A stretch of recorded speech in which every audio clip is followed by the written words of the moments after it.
I'm not who you wrote to, she whispered, and Caleb Danner's world shattered like glass beneath a hammer.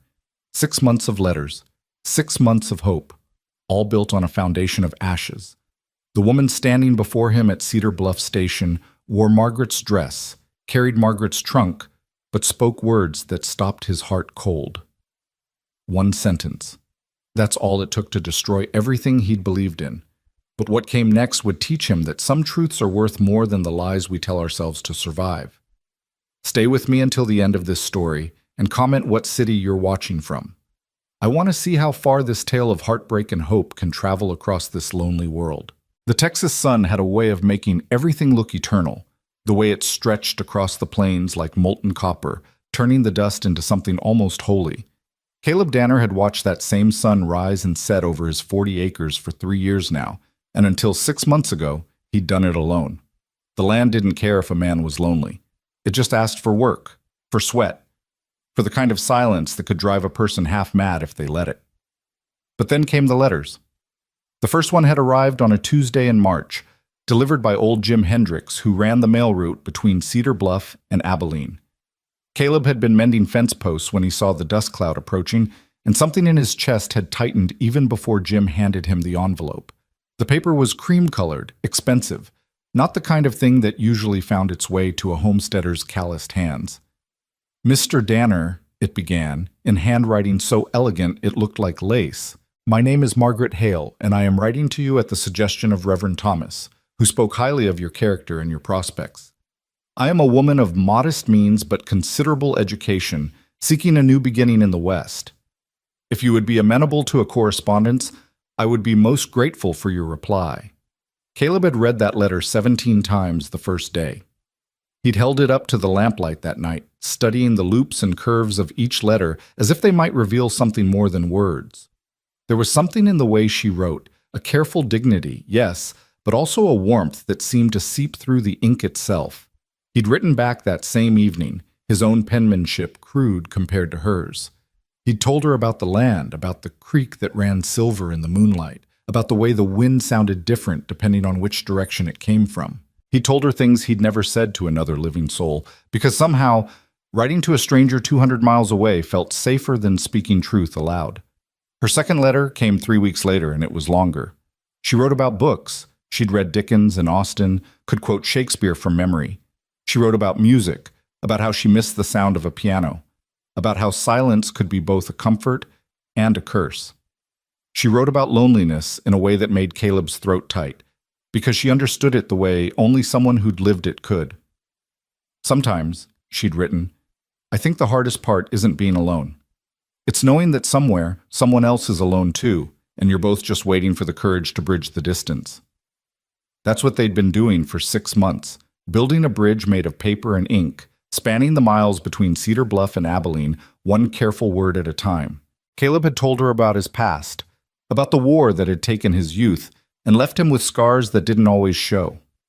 She'd told him about her own losses, about a family that had slipped away like water through fingers, about dreams that had withered on the vine. And slowly, letter by letter, something had grown between them, something that felt like hope. Caleb hadn't planned on loving her. He'd certainly never expected her to love him back. But somewhere between her description of spring rain and his account of breaking a wild Mustang, something had shifted. The letters had started arriving weekly instead of monthly. The words had grown warmer, more intimate, more real. "I find myself thinking of you at odd hours," she'd written in July. "When I wake before dawn, or when I'm walking home from the mercantile, I imagine what it would be like to see the things you describe, to stand beside you and watch that Texas sky turn purple at sunset, to hear your voice instead of just reading your words." That letter had been the one that decided him. He'd written back immediately, his hand trembling so badly he'd ruined 3 sheets of paper before getting it right. "Margaret," he'd written, "if you're willing, I'd like you to come to Cedar Bluff. Not as a stranger, and not just as a correspondent. Come as someone who might want to build a life here. With me." 3 weeks of silence had followed. 3 weeks that had felt like 3 years. Caleb had worked himself nearly to exhaustion during that time, trying not to think about all the reasons she might say no. Too forward, too presumptuous, too much hope placed in words on paper. But then her reply had come, and it was just one word long. Yes. That single word had set everything in motion. Arrangements were made. Reverend Thomas, who knew people in Abilene, helped coordinate the details. Margaret would take the stage from Abilene to Cedar Bluff, a 2-day journey across territory that was still wild enough to make a man nervous sending a woman through it alone. But she'd insisted she was capable. "I've come this far already," she'd written. "What's a few more miles?" The last letter had arrived a week ago, confirming her arrival date, September 15th, on the afternoon stage. Caleb had read it so many times the paper had gone soft at the creases. "I'm nervous," she'd admitted in that final letter. "Nervous that I won't be what you imagined. Nervous that the woman in the letters won't match the woman who steps off that coach. But I'm also hopeful. More hopeful than I've been in years. See you soon, Caleb. I can hardly wait." He'd cleaned the cabin 3 times that week, scrubbed floors that were already clean, washed windows that already gleamed. He'd ridden into town and spent money he couldn't really spare on new curtains, on fresh linens, on a bouquet of wildflowers that he'd arranged in a mason jar on the table. He'd even convinced himself to get a haircut from Mrs. Patterson, who'd given him a knowing smile and asked if there was someone special he was trying to impress. "Maybe," he'd admitted, feeling heat crawl up his neck. "About time," she'd said, her scissors flashing in the light. 3 years is too long for a good man to spend alone. Now, standing outside Cedar Bluff Station with his hat pressed to his chest, Caleb felt like that good man was about to get everything he'd ever wanted. The stage was late, nearly an hour past when it should have arrived, but he didn't mind. Some things were worth waiting for. The sun was touching the horizon when he finally heard it, the distant rumble of wheels, the sharp crack of the driver's whip, the jingle of harness bells. Caleb's heart kicked against his ribs like a trapped bird. He straightened his shoulders, ran a hand through his freshly cut hair, and tried to remember how to breathe. The stagecoach materialized out of the dust like something from a dream, its 4 horses lathered and blowing hard. The driver, a grizzled man named Pete Carson, who'd been running this route for 20 years, pulled the team to a halt with practiced ease. "Whoa there, easy now," Pete called, setting the brake. He looked down at Caleb with an expression that seemed almost sympathetic. "Got your passenger, Danner. She's had a rough trip, though. Might want to take it gentle." Caleb barely heard him. His entire focus was on the coach door as Pete climbed down and opened it. For a moment, nothing happened. Then a hand appeared, small, trembling, gripping the doorframe. And then she stepped out. The first thing Caleb noticed was that she was younger than he'd expected.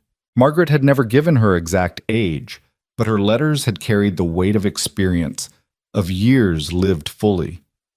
This woman couldn't have been more than 25, her face still holding on to the last remnants of girlhood, despite the exhaustion that shadowed her eyes. She wore a traveling dress of dark blue wool, dusty from the road and wrinkled from 2 days of sitting. Her hair was brown, pulled back in a simple bun, with loose tendrils curling around her face. She clutched a small trunk with both hands, holding it against her chest like a shield. When she looked up and met Caleb's eyes, he saw fear there. Not the nervous excitement he'd expected, just pure, raw fear. "Miss Hale?" he asked, his voice rougher than he'd intended. He took a step forward, offering what he hoped was a reassuring smile. "Margaret?" The woman's face crumpled. For a heartbeat, Caleb thought she might cry. Then she straightened, set down the trunk, and spoke words that would echo in his mind for the rest of his life. "I'm not who you wrote to." The world seemed to stop. The wind died. The last rays of sunlight froze in the sky. Even the horses stood perfectly still, as if they too were waiting to understand what those 6 words meant. "What?" Caleb heard himself say, but the word came out distant, like it belonged to someone else. The woman's hands were shaking so badly she had to clasp them together. When she spoke again, her voice was barely above a whisper. "My name is Anna. Anna Hale. Margaret was my sister." Was. That single word, past tense, final, as a coffin lid closing, made something inside Caleb's chest crack like river ice in spring. "I don't," he started, but the words scattered like leaves in wind. He couldn't seem to form a complete thought. "The letters," She wrote them, Anna said quickly, desperately, as if speed might somehow soften the blow. At least, the first one she did. She wanted to come here, wanted to start over. She talked about you constantly, about your letters, about the things you'd written. But then she got sick, and Anna's voice broke. She pressed a hand to her mouth, fighting for composure. Pete Carson, still standing by the coach, shifted uncomfortably and muttered something about checking the horses. Caleb felt like he was drowning in air. Sick, he repeated numbly. What happened? Pneumonia. Anna's eyes glistened with unshed tears. It started in January, right after the new year. The doctor said her lungs were already weak from before, from scarlet fever when she was a child. The pneumonia it was too much. January. Caleb's mind raced backward through the letters. January was when they'd started arriving more frequently, when Margaret's handwriting had seemed to flow even more beautifully across the page, when she'd written about hope and new beginnings and the future they might build together. But the letters kept coming, he said, his voice hollow. All the way through summer. I got one just last week. Anna's face crumpled again, and this time a tear escaped, trailing down her cheek. She made me promise, she whispered. Before she died, she made me promise I'd keep writing to you. She dictated them to me when she was too weak to hold a pen. She'd tell me what to say, and I'd write it in her hand. I'd practiced for weeks until I could copy her writing perfectly. She said you deserve to have something beautiful to hope for, even if she couldn't be there to give it to you. The words hit Caleb like physical blows. Each one landed with the weight of truth, reshaping everything he'd believed for the past 8 months. Those letters, the ones he'd treasured, the ones that had pulled him through lonely nights and given him a reason to believe in tomorrow, had been written by a dying woman and her sister. A beautiful, terrible conspiracy of love and grief. She died in March, Anna continued, her voice steadier now, as if saying it aloud was helping her find solid ground. March 17th, at 3 a.m, I was holding her hand. Her last words were about you. She said, "Tell Caleb I'm sorry. Tell him he deserves someone who'll stay." Caleb's knees felt weak. He took a stumbling step backward and found himself leaning against the station's hitching post. The wood was rough under his palms, real and solid in a world that had suddenly become nothing but smoke and mirrors. Why? He managed to ask. Why keep writing if she was gone? Why let me believe? Because she asked me to, Anna said, and now her voice carried an edge of defiance, of fierce loyalty to a dead woman's wishes. Because she loved you, even though she'd never met you. Because your letters were the only thing that made her smile in those last weeks. She'd make me read them to her over and over. She'd close her eyes and imagine being there, seeing all the things you described. It made the pain bearable. She reached into her bag with trembling hands and pulled out an envelope. It was different from the others, sealed with red wax, heavier. She wrote this herself, Anna said, holding it out to Caleb, before she got too weak. She made me promise I'd give it to you in person, to explain everything, to tell you the truth. Caleb stared at the envelope like it might bite him. His hands wouldn't move to take it, couldn't, because accepting it would make this real, would transform the beautiful dream he'd been living into something else entirely, something painful and true and unbearably sad. I should have told you sooner, Anna said when he didn't take the letter. I should have written after she died, should have told you the truth, but I'd made a promise, and I thought maybe it wouldn't hurt as much if you got to hope a little longer.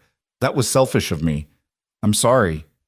She set the letter down on top of her trunk, then wiped her eyes with the back of her hand. The gesture was so simple, so human, that it cut through Caleb's shock like a knife. I'll get the next stage out, Anna said quietly. Pete can help me find a place to stay tonight, and I'll leave in the morning. I needed to keep my promise to her, to bring you that letter, to tell you how sorry she was. She turned toward the coach, reaching for her trunk, and something in Caleb finally broke free. He lunged forward, his hand closing around her wrist. Not roughly, but firmly enough to stop her. Wait, he said hoarsely. Just wait. Anna froze, looking at him with those frightened eyes. Up close, Caleb could see that they were hazel, lighter than he'd imagined Margaret's might be, flecked with gold in the dying sunlight.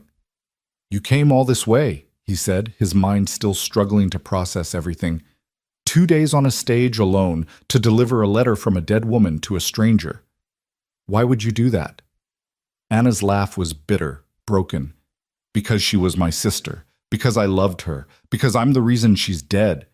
The words hung in the air between them like a challenge, like a confession, like a wound laid bare.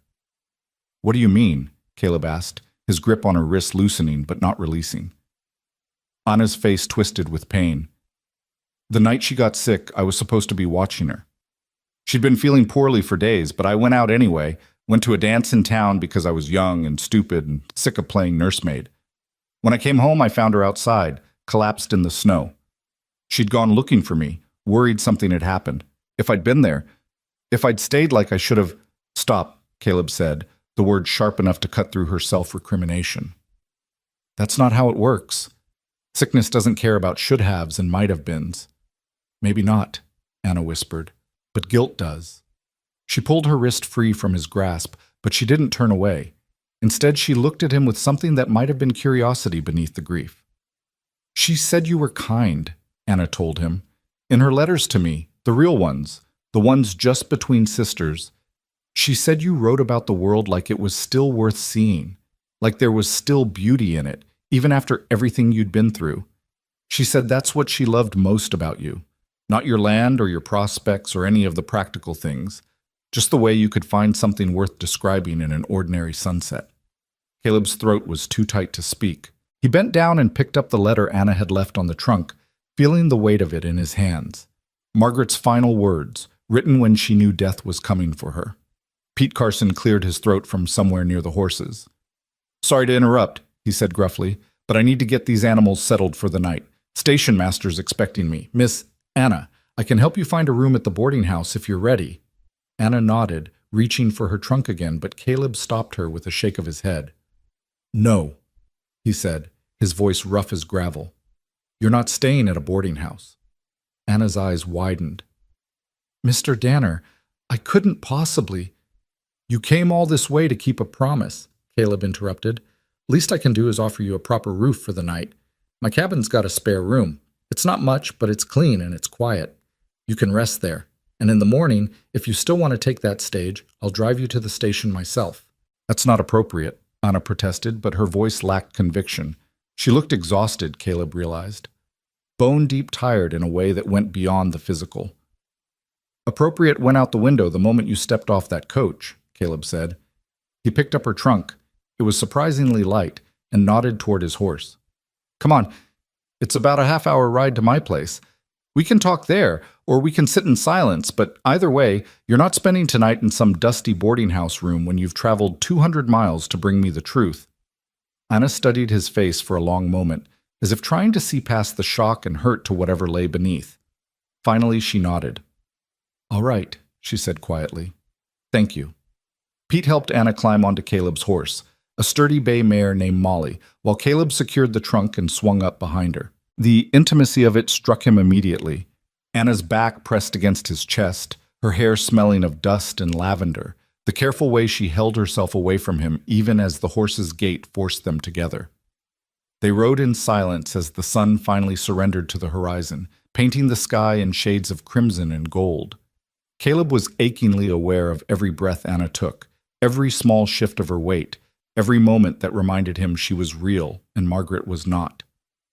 The cabin appeared as the last light faded, a small structure of rough-hewn logs with a stone chimney and windows that glowed yellow from the lamps Caleb had left burning. He'd built it himself, 3 years of labor poured into 4 walls and a roof. It had always seemed adequate before, even comfortable, but seeing it now, through a stranger's eyes, through Anna's eyes, he felt suddenly ashamed of its simplicity. He helped Anna down from the horse, his hands at her waist, and felt her tremble beneath his touch. From cold or exhaustion or something else, he couldn't tell. Come inside, he said, leading Molly toward the small barn. I'll get the horse settled and bring in your trunk. There's coffee on the stove if you want some. Anna nodded and walked toward the cabin, her steps hesitant, as if entering it might somehow make everything more real. Caleb watched her disappear through the door before turning to Molly with a heavy sigh. Well, girl, he muttered as he removed the saddle. This wasn't how I thought today would go. Molly whickered softly, as if in agreement. Inside the cabin, Anna stood in the center of the main room, her arms wrapped around herself. The space was just as Caleb had described in his letters. There was the stone fireplace he'd built with his own hands, the table he'd carved from oak, the rocking chair in the corner where he sat on winter evenings. The wildflowers he'd picked were still in their mason jar on the table, their petals just beginning to wilt. She walked over to them slowly, running her fingers along the rim of the jar. She would have loved these, Anna whispered to the empty room. She always loved wildflowers, said they were proof that beauty didn't need permission to exist. Caleb entered a moment later, carrying her trunk. He set it down near the door to the spare room, then moved to the stove where the coffee pot sat. "It's strong," he warned as he poured 2 cups. "I make it for work, not for pleasure." "Strong is good," Anna said, accepting the cup with hands that still trembled slightly. "Thank you." They stood there in awkward silence, 2 strangers bound together by a dead woman's letters and the weight of truths that had to be spoken. Finally, Caleb gestured toward the table. "Sit," he said. "Please. You must be exhausted." Anna sank into one of the chairs with visible relief. Caleb sat across from her, the letter still clutched in his hand. He hadn't opened it yet. Wasn't sure he could. "Tell me about her," he said instead. "The real Margaret. Not the one in the letters, the real person." Anna's eyes widened slightly, surprised by the request. Then they softened, and a small, sad smile touched her lips. "She was stubborn," Anna began, her voice growing stronger with each word. "Stubborn as a mule and twice as proud. Our parents died when I was 12 and she was 18. She raised me herself, worked 3 jobs to keep us fed. She never complained, never asked for help, never let me see how hard it was for her." Anna took a sip of coffee, grimacing at the bitterness, but drinking it anyway. "She loved to read," she continued. "Our mother had a small collection of books.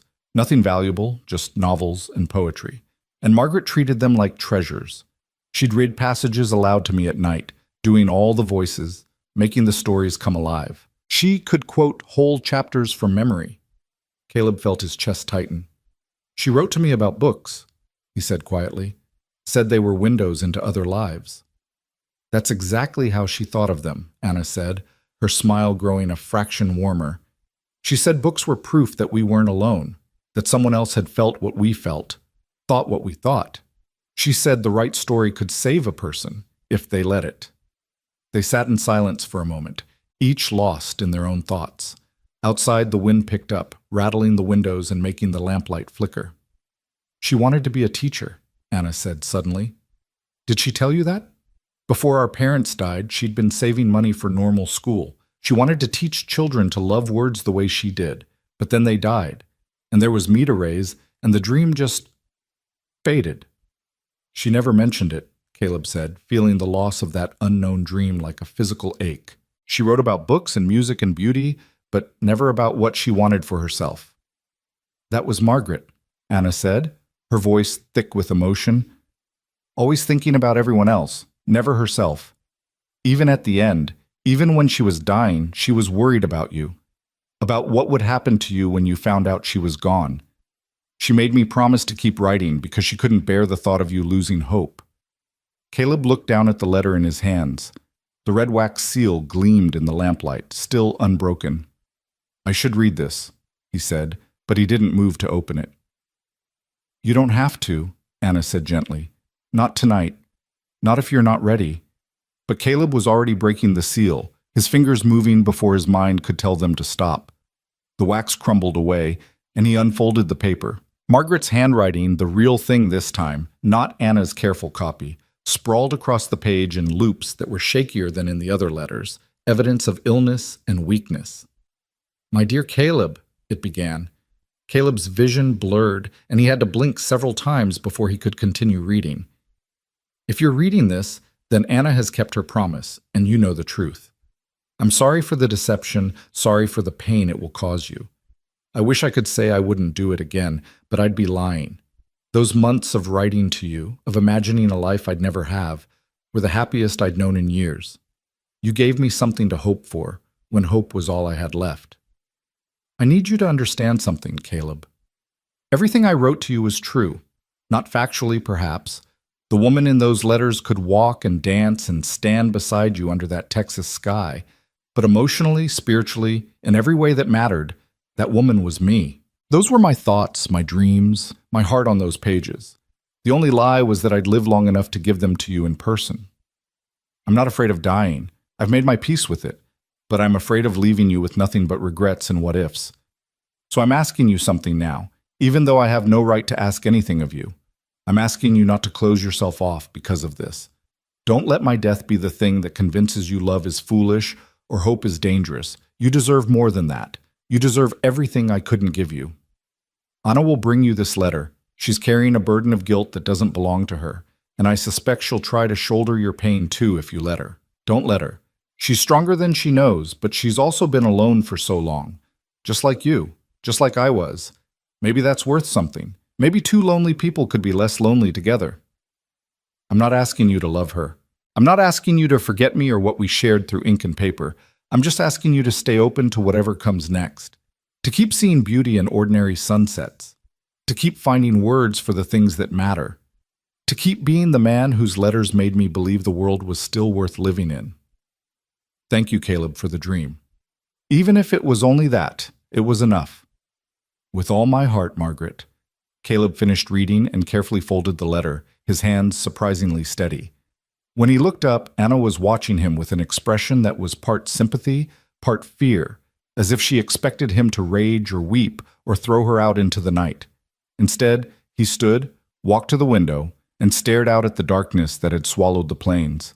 Behind him, he heard Anna's chair scrape against the floor. I should let you rest, she said quietly. I've caused you enough pain for one day. You didn't cause anything, Caleb said without turning around. You were just the messenger. That doesn't make it hurt less. No, he agreed. It doesn't.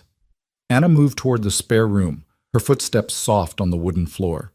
She paused in the doorway, and Caleb could feel her gaze on his back. Mr. Danner, she said hesitantly. Caleb, for what it's worth, I think she was right about you, about the way you see the world. I've only known you a few hours, but I can already tell you're the kind of man worth hoping for.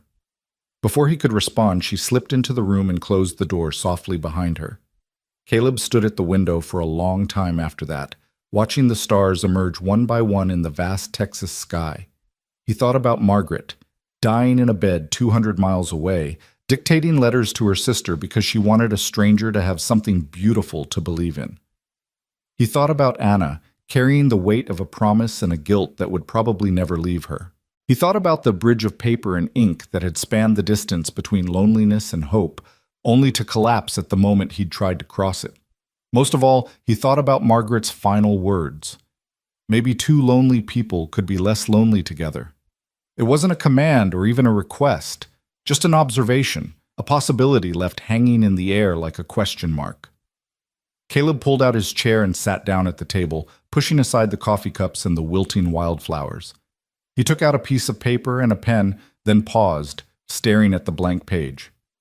For 6 months, he'd known exactly what to write. Now, he had no idea where to begin. Finally, slowly, he started to write. To whoever finds this someday. The words formed under his pen, hesitant at first, then gaining strength. Love doesn't die when a heart stops beating. It just changes handwriting. He stopped, read the words, and felt something shift inside his chest. Not healing, that would take time, maybe more time than he had, but a loosening perhaps. A first step toward understanding that the woman who had written those letters wasn't entirely gone because her words still lived in him. Her hope still lived in him.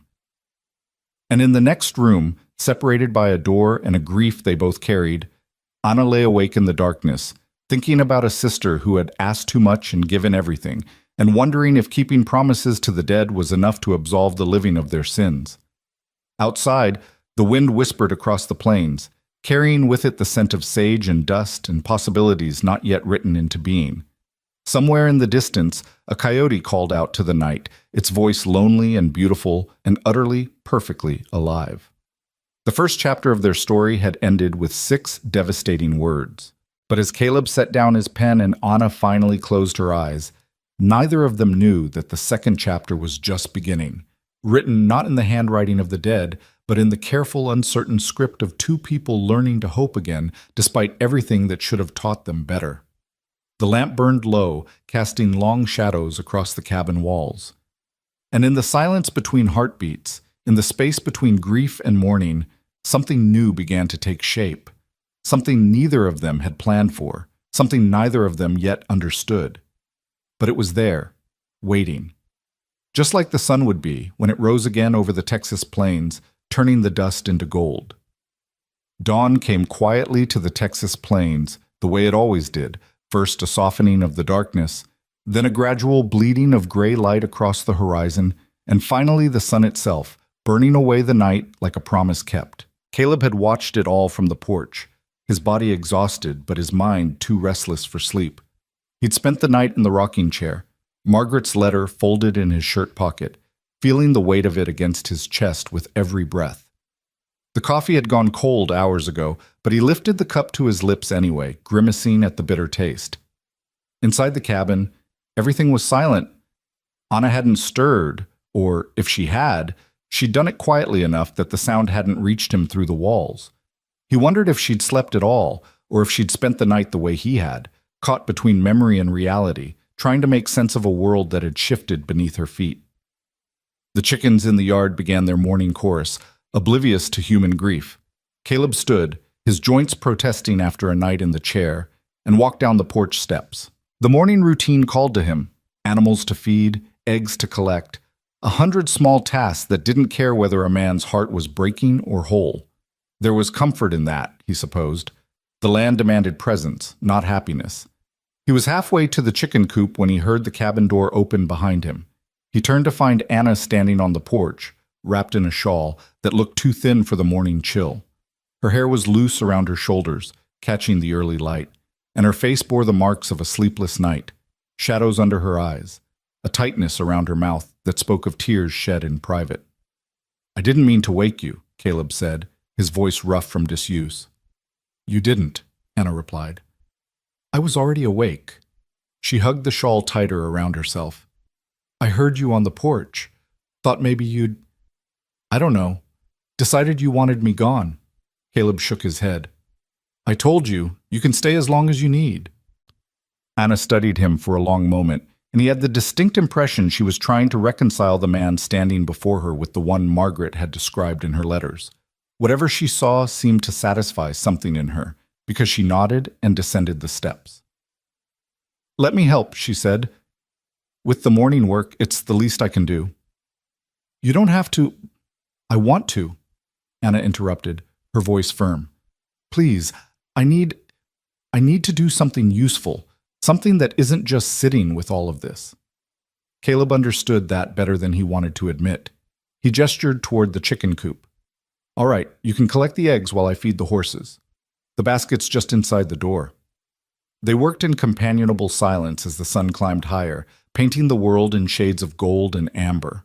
Caleb found himself watching Anna from the corner of his eye as he hauled feed to the barn. She moved with a careful efficiency around the chickens, speaking softly to them as she gathered eggs, and there was something in the gentle way she handled each one that reminded him of Margaret's letters, that same careful attention to small, beautiful things.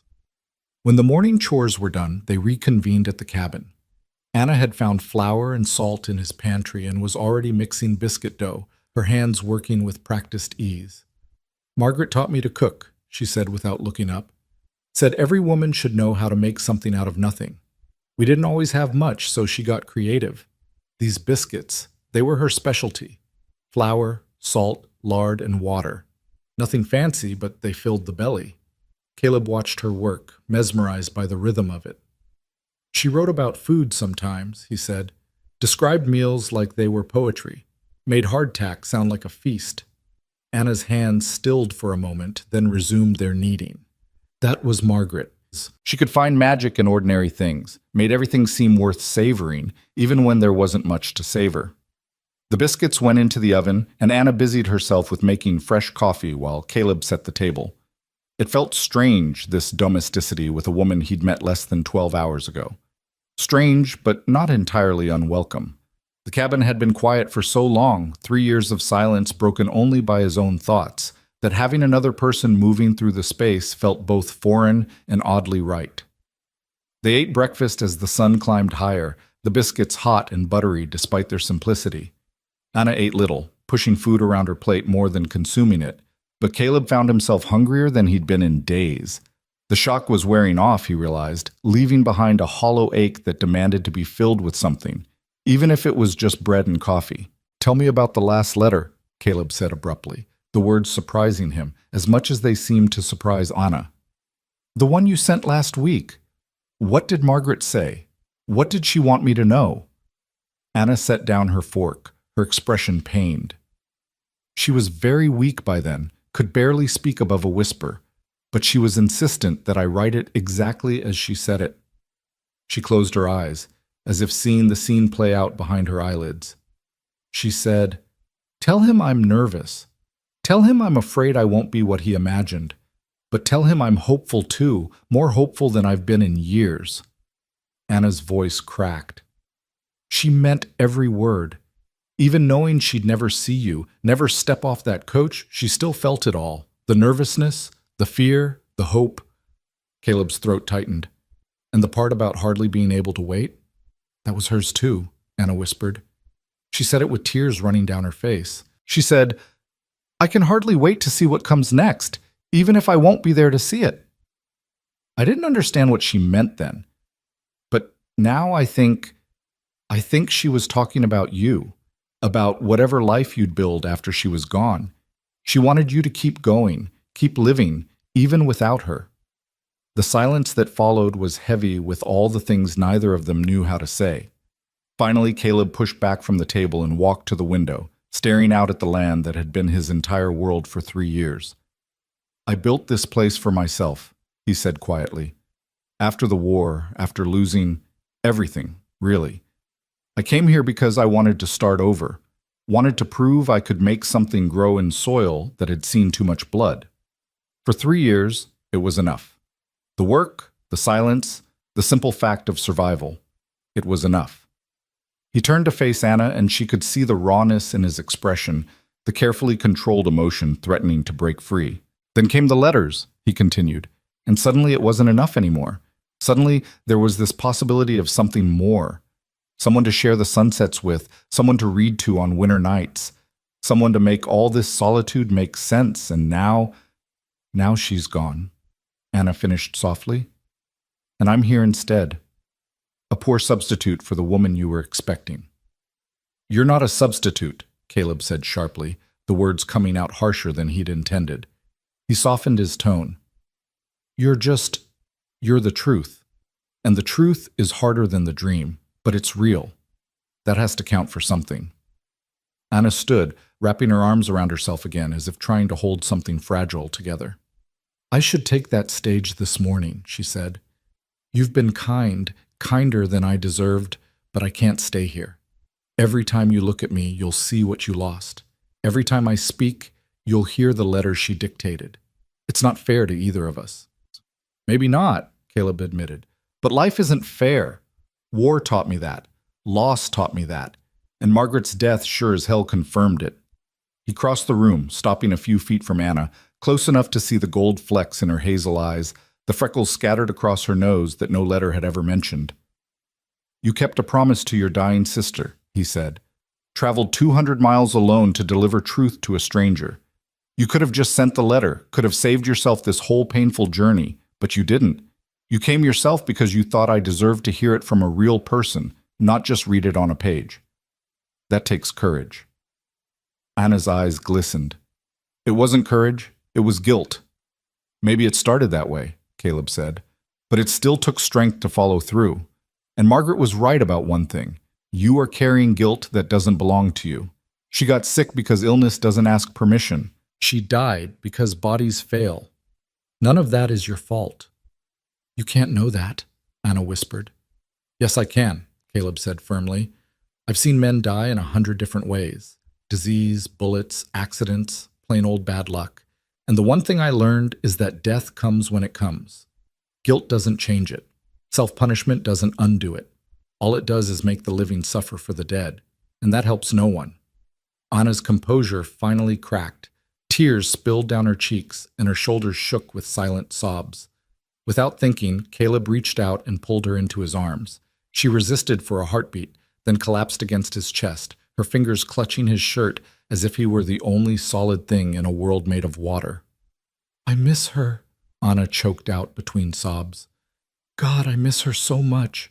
She was all I had, and I let her down, and now she's gone, and I'm alone, and I don't know how to keep going without her." Caleb held her, one hand cradling the back of her head, the other wrapped around her trembling shoulders. "I know," he murmured. "I know." They stood like that for a long time, two people bound together by shared grief and the ghost of a woman who had loved them both in different ways. When Anna finally pulled back, her face was blotchy and wet, but some of the terrible tension had left her shoulders. "I'm sorry," she said, wiping at her eyes.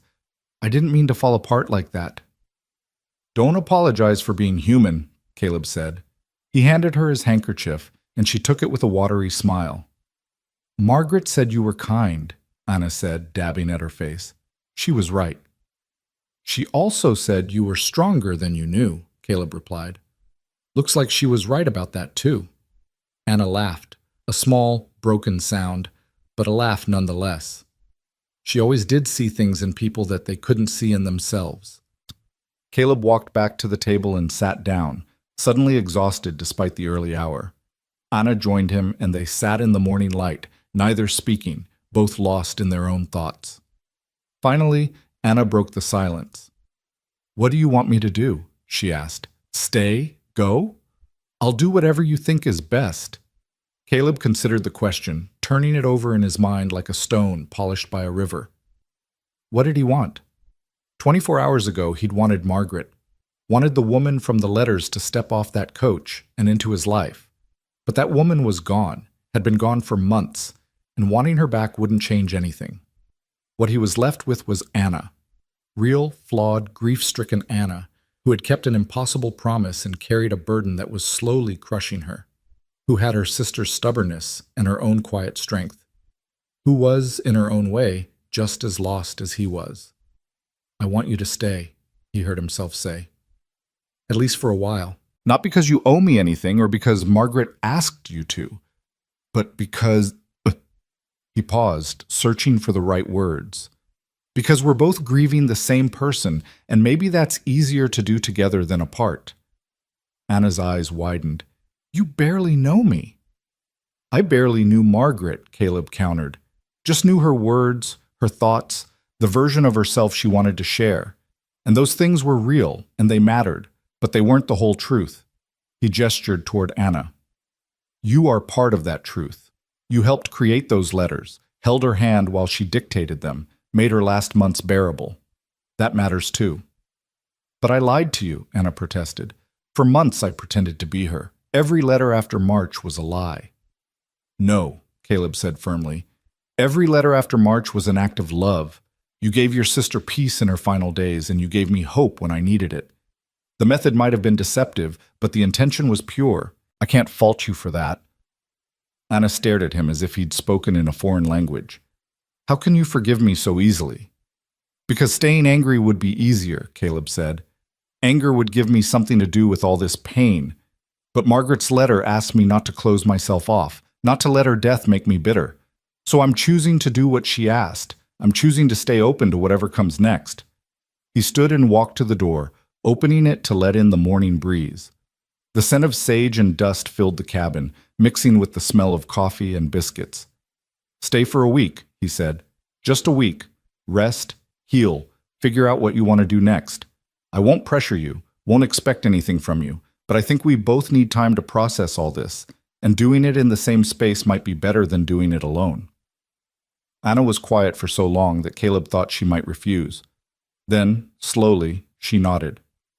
"1 week," she agreed. "But I earn my keep. I'll cook, clean, help with the chores. I won't be a burden." "You're not a burden," Caleb said. "You're a guest." "I'm the woman who broke your heart," Anna replied. "The least I can do is make myself useful while I'm here." Caleb wanted to argue, wanted to tell her that she hadn't broken anything that wasn't already fractured, But he could see the determination in her eyes, the need to do something, anything, to make amends for sins she hadn't committed. So he simply nodded. All right, 1 week. We'll figure out the rest as we go. The rest of that first day passed in a strange sort of domesticity. Anna cleaned the cabin with a thoroughness that spoke of nervous energy needing an outlet, while Caleb rode out to check the fence line on the eastern pasture. When he returned at midday, the cabin smelled of lye soap and polish, and Anna had made a simple lunch of bread and cheese. They ate on the porch, watching the clouds build on the western horizon. The silence between them was less awkward now, more contemplative. Caleb found himself studying Anna when she wasn't looking, the way she bit her lower lip when she was thinking, the way her hands were never quite still, the way she seemed to carry herself as if constantly braced for the next blow. Tell me about yourself, he said eventually. Not about Margaret, about you. Who is Anna Hale when she's not carrying someone else's burden? Anna looked startled by the question. I don't know if I remember, she admitted. It's been so long since I was just myself. After our parents died, I was Margaret's sister. After she got sick, I was her caretaker. After she died, I was the keeper of her promises. I'm not sure there's an Anna separate from all of that. There must be, Caleb said. Something you like, something you want, something that's just yours. Anna thought about it, her brow furrowing. I used to draw, she said finally. Before. Nothing fancy, just sketches. Flowers, birds, whatever caught my eye. Margaret said I had a good hand for it, said I could capture the essence of things. Do you still draw? Haven't in years, Anna said. Couldn't afford paper or pencils after our parents died, and later there just wasn't time. Margaret needed me, and drawing seemed frivolous compared to that. Caleb stood abruptly and disappeared into the cabin. He returned a moment later with a leather-bound journal and a pencil. Here, he said, pressing them into Anna's hands. I use these to track cattle and expenses, but there are blank pages in the back. Draw something, anything. Remind yourself who you are beyond all the roles you've had to play. Anna held the journal like it might bite her. I couldn't. This is yours. It's just paper, Caleb said, and paper's meant to be used. If it makes you happy, even for a moment, then it's serving a better purpose than tracking how many head of cattle I've got. Anna's fingers traced the leather cover, and something in her expression softened. Thank you, she whispered. You don't have to be this kind. Maybe not, Caleb said, but kindness is free, and we've both had enough of its opposite. That evening, as the sun painted the sky in brilliant shades of orange and purple, Caleb found Anna sitting on the porch with the journal open in her lap. Her hand moved across the page in quick, confident strokes, and he could see the beginnings of an image taking shape, the windmill in the distance, its blades catching the last light of day. He didn't disturb her, just settled into the rocking chair and watched the sunset in silence. For the first time since Anna had stepped off that coach, he felt something that wasn't quite peace, but might be its distant cousin. The grief was still there, sharp and real, but it no longer felt like it was crushing him. It had become something he could carry, at least for now. As darkness fell, Anna closed the journal and looked over at him. It's beautiful here, she said. Margaret described it in the letters, but seeing it in person, it's different, more real. Everything's more real in person, Caleb said. Words can only do so much. She tried, though, Anna said. In every letter, she tried to bring this place to life for herself. I think she knew she'd never see it, but she wanted to imagine it as clearly as possible. Did it help her?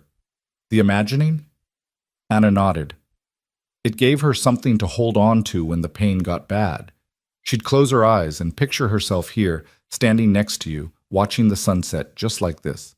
She'd describe it to me sometimes, and I could see it made her happy, even if it was only in her mind. Caleb felt his throat tighten again. I wish I could have known her, the real her, not just the woman in the letters. You did know her, Anna said gently. Maybe not in person, but you knew the parts of her that mattered most. Her hopes, her dreams, the way she saw the world. That's not nothing. It feels like nothing right now, Caleb admitted. I know, Anna said. But feelings lie sometimes, especially when we're grieving.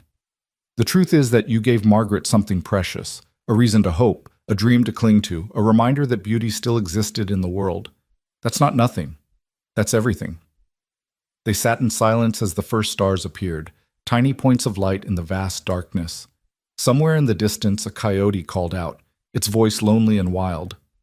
Anna shivered despite the warmth of the evening, and Caleb stood. "Come on," he said. "It's getting cold. Let's go inside." Anna followed him into the cabin, and they moved through the evening routine with the ease of long practice, despite having only just met. Anna heated water for washing while Caleb banked the fire. They moved around each other carefully, respectfully, two people learning the boundaries of shared space.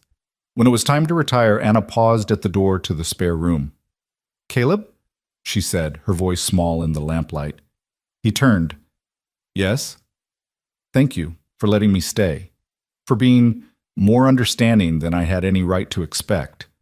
Margaret said you were a good man, and she was right." Caleb felt heat crawl up his neck. "I'm just trying to do what she asked, trying to stay open to whatever comes next." "Well," Anna said with a sad smile, "I don't think either of us could have predicted this." "No," Caleb agreed. "But then again, life rarely goes the way we plan." Anna said goodnight and disappeared into her room. Caleb stood in the main room for a moment, then walked to the table where Margaret's letter still lay. He picked it up, read it one more time, then carefully folded it and placed it in the drawer where he kept important documents. Deeds, receipts, the few letters from his family that had survived the war. As he extinguished the lamp and made his way to his own room, he thought about Margaret's words. Maybe two lonely people could be less lonely together. It wasn't a promise of love or happiness or any of the things he'd hoped for when he'd written to her. It was just a possibility, fragile as morning frost, uncertain as tomorrow's weather. But it was something.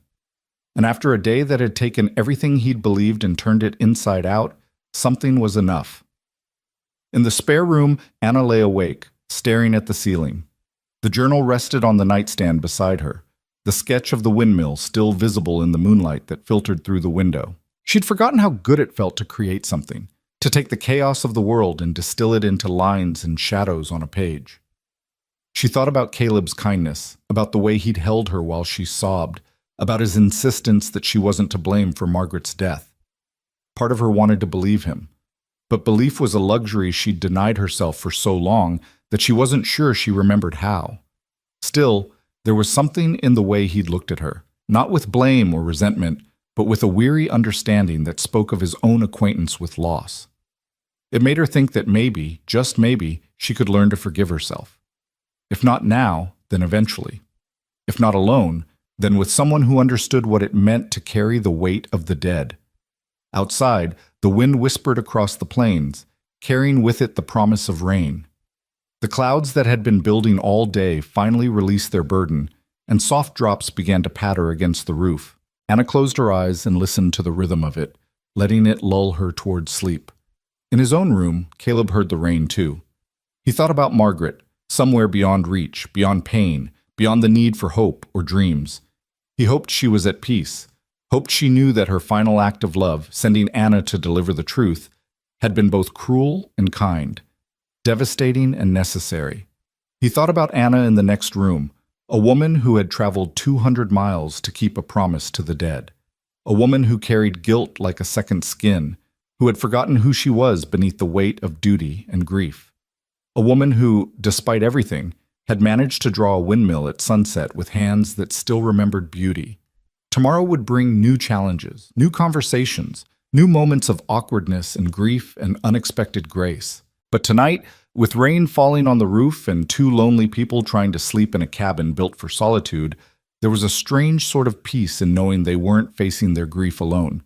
The week ahead would test them both, would force them to confront truths they'd been avoiding and feelings they didn't know how to name.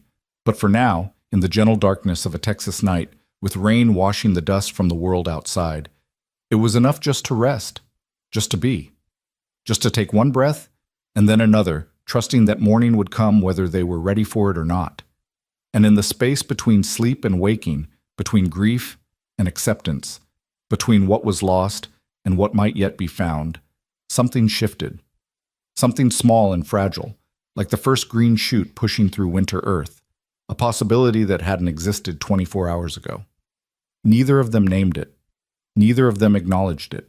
But it was there all the same, waiting to see if the light of day would help it grow or wither it back into nothing. Only time would tell. The rain continued through the night and into the next morning, turning the world soft and gray. Caleb woke to the sound of it drumming against the roof, a steady rhythm that spoke of the sky emptying itself of burden. He lay in bed for a moment, listening, and realized with some surprise that he'd actually slept. Not well, perhaps, but sleep had come nonetheless. A small mercy in a week that had offered precious few. When he emerged from his room, he found Anna already in the kitchen, her hair pulled back in a loose braid, sleeves rolled up to her elbows. The smell of coffee filled the cabin, rich and dark, and there was bread rising in a bowl on the counter. "You didn't have to do all this," Caleb said, his voice still rough with sleep. Anna glanced up, and he caught a glimpse of shadows under her eyes that told him her rest had been no better than his own. "I told you I'd earn my keep," she said. "Besides, I've been up for hours. Couldn't sleep, so I figured I might as well be useful." Caleb poured himself coffee and leaned against the counter, watching her work. Her hands moved with practiced efficiency, kneading the dough with a rhythm that seemed almost meditative. There was something soothing about it, about the simple domesticity of the scene. Rain falling outside, bread rising inside, steam curling from his coffee cup. "My mother used to make bread on rainy mornings," Anna said suddenly, as if reading his thoughts. "Said there was something about the weather that made the dough rise better. I think she just liked having something to do when we couldn't work outside." She paused, her hands stilling for a moment. "Margaret kept the tradition after Mama died. Every rainy morning, without fail, there'd be bread." "Is that what you're doing now?" Caleb asked gently. "Keeping the tradition?" Anna's smile was sad.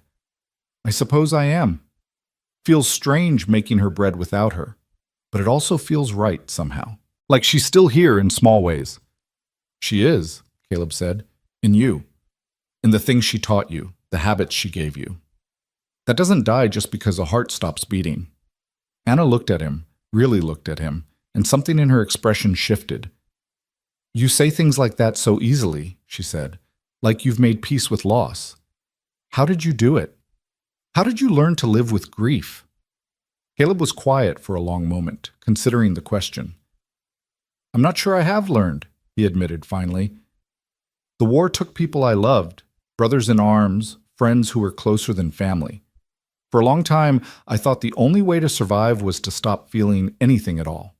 To just shut down." He took a sip of coffee, using the moment to gather his thoughts. "But that's not living, that's just existing. So I guess what I learned was that grief doesn't go away. You just learn to carry it differently. Some days it's a boulder on your back. Other days it's a pebble in your pocket. But it's always there." "And Margaret?" Anna asked softly. "How will you carry her?" Caleb looked out the window at the rain-soaked landscape. "I don't know yet," he said honestly. "Right now it feels like that boulder, but maybe eventually it'll become something I can hold in my hand, a weight I can examine, can understand, can set down when I need to. I'm not there yet." "Neither am I," Anna whispered. "With her, I mean. It's been months and it still feels like yesterday. Still feels like if I just turn around fast enough, she'll be there, smiling that smile she had, telling me everything will be all right." They stood in silence, both lost in memories of a woman who had bound their lives together in the strangest of ways. Outside, the rain began to ease, the downpour gentling into a steady drizzle that painted the world in shades of silver.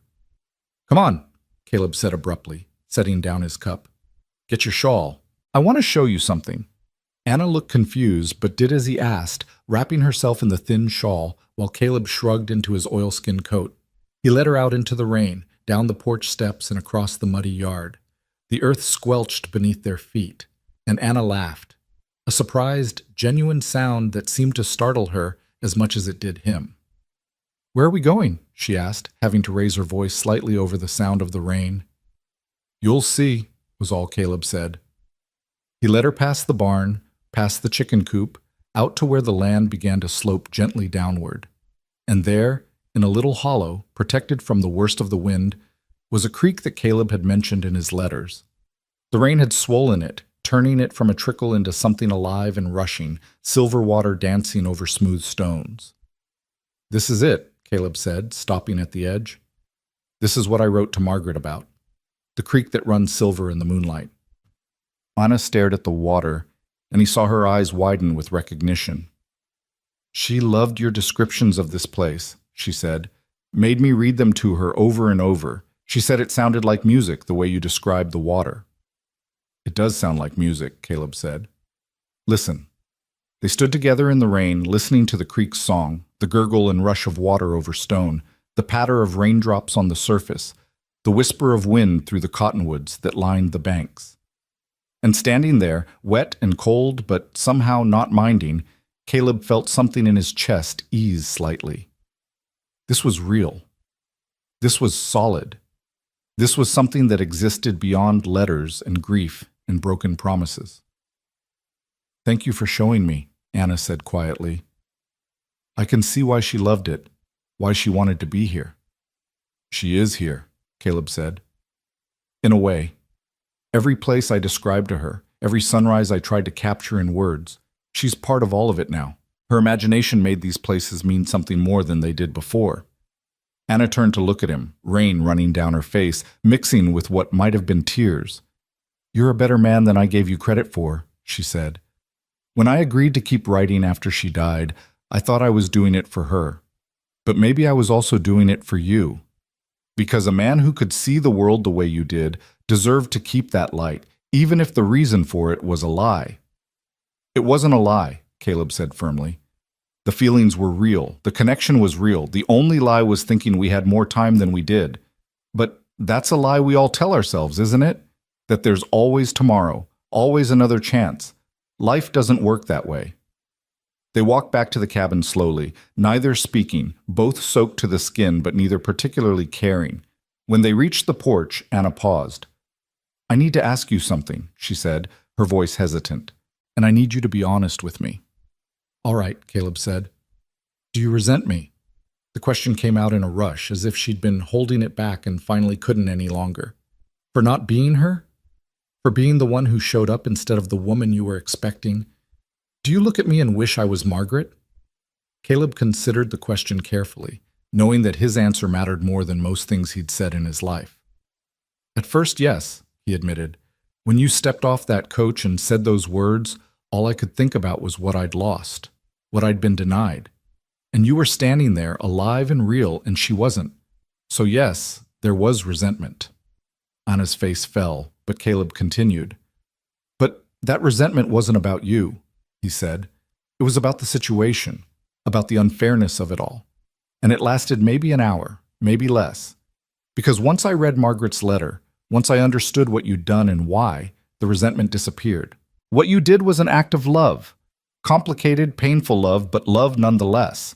How can I resent that?" "But do you wish I was her?" Anna pressed. Caleb shook his head slowly. "I wish I'd had the chance to meet her, yes. I wish things had been different. But wishing you were someone else? No. You are who you are. A woman who kept an impossible promise, who loved her sister enough to carry her words after death, who's been beating herself up for months over something that wasn't your fault. That's who you are. And that person deserves to exist on her own terms, not as a substitute for someone else." Anna's breath caught, and fresh tears spilled down her cheeks, mixing with the rain already there. "I don't know how to be that person," she whispered. "I don't know how to be anything other than Margaret's sister, Margaret's caretaker, Margaret's ghost." "Then we'll figure it out," Caleb said. "Together, one day at a time, starting with getting out of these wet clothes before we both catch our death." Anna laughed through her tears, a watery sound that nonetheless held a note of genuine amusement. They went inside and Caleb stoked the fire while Anna changed into dry clothes. When she emerged, wrapped in a blanket and looking younger than her years, he handed her a cup of hot tea he'd brewed. "Drink," he said, "and then tell me what you want to do today." Anna blinked, surprised. "What I want?" "Yes," Caleb said. "What you want. Not what you think you should do, not what would be useful or proper. What does Anna Hale want to do on a rainy Tuesday morning?" Anna stared into her tea as if the answer might be floating there. I want to draw, she said finally, so quietly he almost missed it. I want to sit by that window and draw the creek and the rain and pretend just for a little while that I'm the kind of person who gets to do things just because they make her happy. Then do it, Caleb said simply. I've got mending to do anyway. We can keep each other company in the quiet. And so they did. Anna settled by the window with the journal and pencil, her face intent as she captured the landscape in lines and shadows. Caleb sat at the table with a basket of clothes that needed patching, his needle moving in and out of fabric with the kind of mindless rhythm that freed his thoughts to wander. They worked in companionable silence for hours, the only sounds the crackling of the fire, the scratch of pencil on paper, and the gentle patter of rain that had returned. It was peaceful in a way Caleb hadn't experienced in years, not the peace of solitude, but the peace of shared presence, of knowing someone else was there without needing to fill every moment with words. When the bread was ready, Anna baked it, and the smell filled the cabin with warmth and comfort. They ate lunch together, tearing off chunks of the still hot bread and spreading it with butter, and Caleb found himself watching Anna's face as she ate. There was something different about her expression today, less haunted perhaps, or maybe just tired in a way that was more honest than the brittle composure she'd worn yesterday. Tell me about your drawings, he said. What did you like to draw before? Less haunted perhaps, or maybe just tired in a way that was more honest than the brittle composure she'd worn yesterday. Tell me about your drawings, he said. What did you like to draw before? Before everything changed? Anna swallowed her bite of bread and thought about it. Ordinary things mostly, she said. Flowers in window boxes, birds on fence posts, the way sunlight fell through curtains. Margaret used to tease me about it, said I could make anything look magical if I paid enough attention to it. Sounds like you and I might have had something in common, Caleb said. I wrote about ordinary things the same way, fence posts and sunrises and the way the wind sounds different depending on which direction it comes from. That's why she loved your letters so much, Anna said. You saw the world the way she did, like it was full of small miracles just waiting to be noticed. Is that how you see it too? Anna paused, her expression troubled. I used to, before, when I was younger and the world seemed less heavy. But losing our parents, watching Margaret get sick, all of that, it changed something, made it harder to see the miracles, made it easier to just see the pain. Pain's easier to see sometimes, Caleb agreed. Takes less effort. Miracles require attention, require you to slow down and really look. After the war, I lost that ability for a while. Everything just looked gray to me, the land, the sky, even people. It was like someone had drained all the color out of the world. What changed? Anna asked, leaning forward slightly. Caleb smiled, a small, almost embarrassed expression. A hummingbird of all things. I was sitting on this porch one morning, feeling about as low as a man can feel, and this tiny bird showed up at the wildflowers I'd planted. It was this brilliant green with a throat that flashed red when it caught the light, and I just watched it, couldn't look away. And somewhere in that watching, I remembered that beautiful things still existed, that they'd existed all along, even when I couldn't see them. And then you started writing to Margaret, Anna said softly. And then I started writing to Margaret, Caleb confirmed. Started trying to put into words all the things I was learning to see again. And the more I wrote about them, the more real they became, the more they mattered. Anna was quiet for a moment, her fingers tracing patterns on the table. Do you think it's possible to learn to see that way again, after you've lost it? I think it's possible, Caleb said. Hard, but possible. You just have to be willing to pay attention, to notice the small things even when the big things are trying to crush you. Like drawing windmills, Anna said with a faint smile. Like drawing windmills, Caleb agreed. The afternoon wore on, and the rain finally stopped, leaving behind a world washed clean and glistening. Caleb suggested they check on the animals, and Anna agreed, grateful for the movement after hours of sitting still. They walked through the barnyard together, Caleb pointing out different aspects of the property, Anna asking questions that showed genuine interest. When they reached the pasture where Caleb's small herd of cattle grazed, Anna stopped to watch them. Margaret wrote about these, she said, about how you described each one like they had personalities. They do, Caleb said. That one there, the brown and white spotted one, that's Bessie. Stubborn as they come, but loyal. Always the first to come when I call. And that black one, that's Midnight. Skittish, always watching for danger, but she's got the best maternal instincts of the bunch. Anna laughed. You really do see them as individuals. Why wouldn't I? Caleb asked. They're living creatures, same as us. They feel things, have preferences, remember kindnesses and cruelties. Seems disrespectful to treat them like they're all the same. Margaret said you had a poet's soul, Anna said, and there was wonder in her voice. I didn't understand what she meant until now. Caleb felt heat creep up his neck. I'm just a rancher who pays attention. That's what a poet is, Anna said softly. Someone who pays attention and then finds the words to share what they've seen. They walked back to the cabin as the sun began to break through the clouds, sending shafts of golden light across the wet landscape. Everything sparkled, the grass, the trees, even the mud puddles caught the light and turned it into something beautiful. Anna stopped several times to just look, and Caleb found himself seeing the familiar landscape through her eyes, finding new things to appreciate. That evening, as they prepared dinner together, Anna asked, What would you have done if she had come? If Margaret had stepped off that coach instead of me? Caleb paused in his chopping of vegetables. It was a question he'd been avoiding, even in his own thoughts. I don't know, he admitted. I'd built up this image of her in my mind, this perfect woman who understood me in ways no one else did. But images aren't the same as reality. She might have stepped off that coach, and we might have realized we'd imagined each other wrong. Or she might have been exactly what I hoped for. There's no way to know. Do you think you could have loved her? Anna asked. The real her, not the woman in the letters? I think I already did love her. In a way, Caleb said slowly, working through his thoughts as he spoke them. But it was love for potential, for possibility, for what might be rather than what was. Real love, the kind that lasts, that takes time. Takes living with someone, seeing them at their worst, learning their flaws and choosing to stay anyway. We never would have had that chance. Anna was quiet, stirring the pot on the stove with more attention than it needed. She loved you too, she said finally. In her way.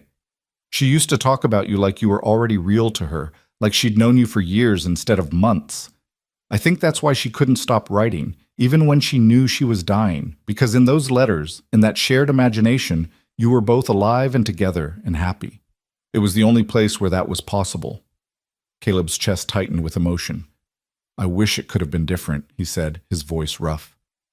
So do I, Anna whispered, more than you know. They ate dinner quietly, both lost in thoughts of what might have been. But when the meal was done and the dishes were washed, Caleb brought out the journal again and handed it to Anna. Draw something else, he said. Something from your imagination this time. Not what you see, but what you feel. Anna looked uncertain. I don't know if I can. It's been so long since I let myself feel anything creative. Mostly I just feel sad or guilty or tired. Then draw that, Caleb said. Draw what sadness looks like to you, or guilt, or exhaustion. Give it a shape, a form. Sometimes that helps, making the invisible visible.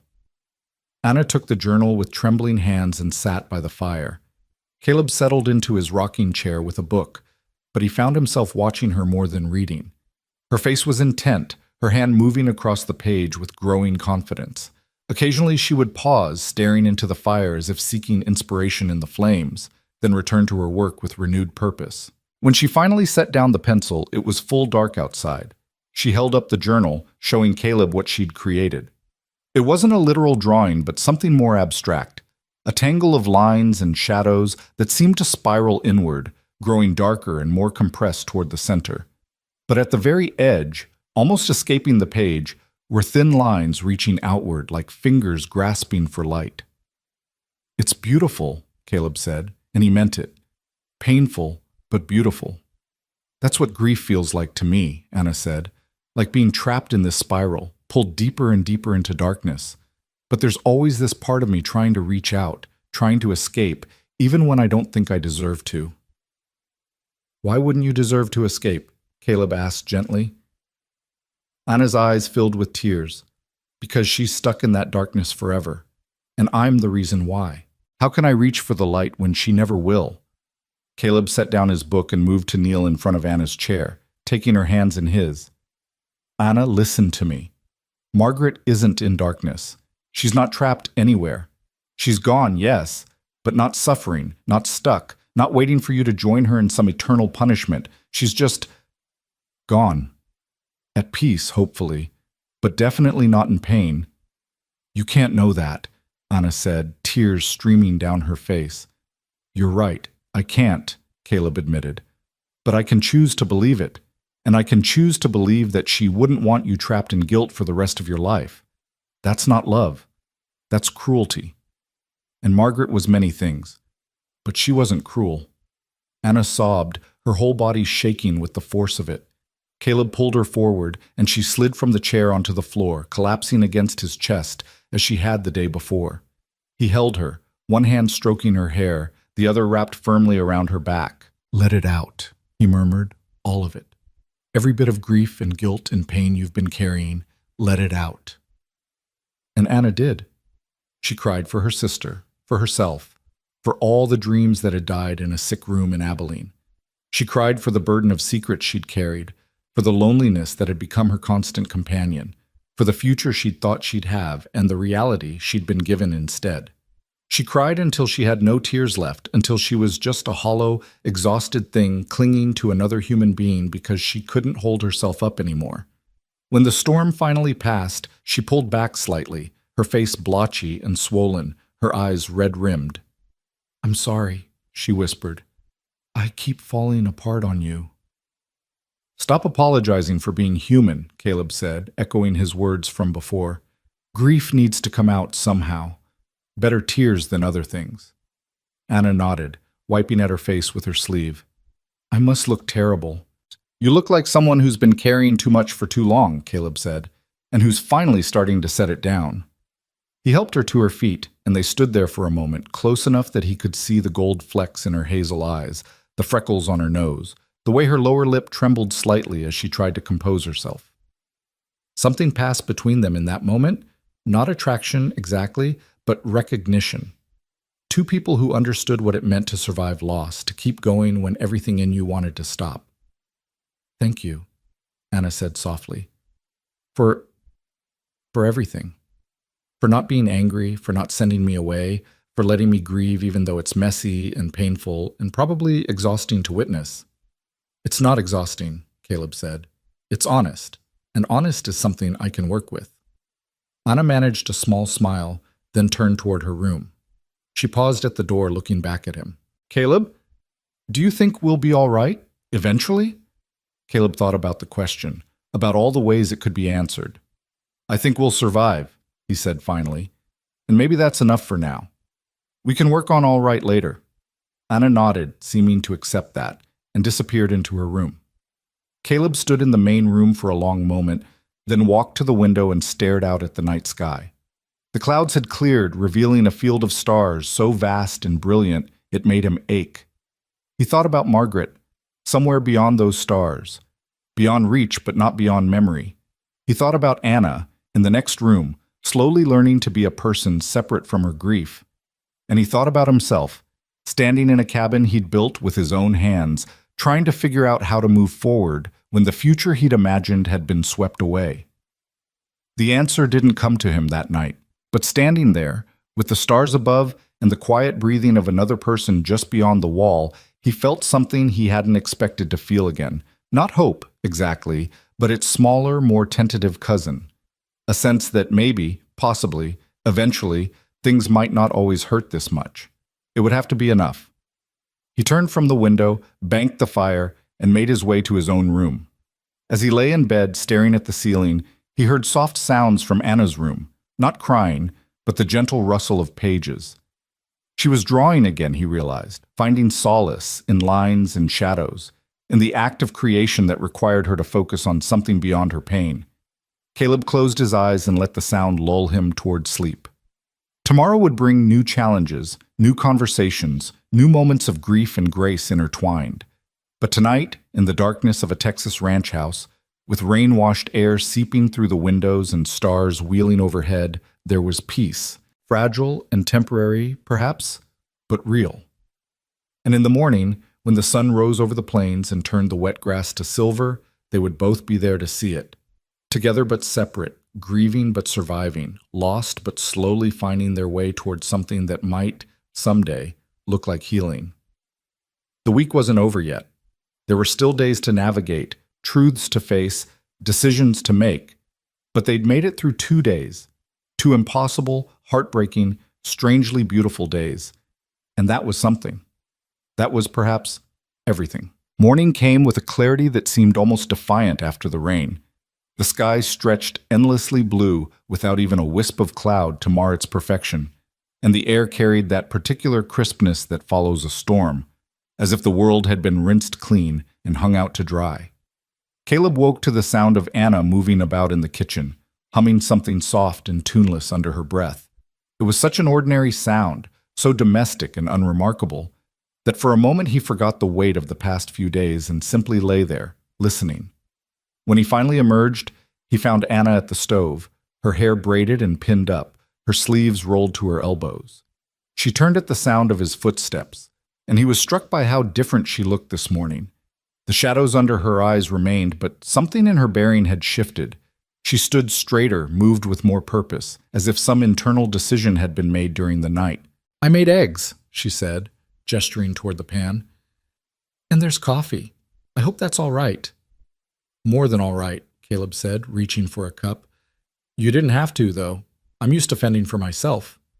"I know," Anna said, plating the eggs with careful attention, "but I wanted to.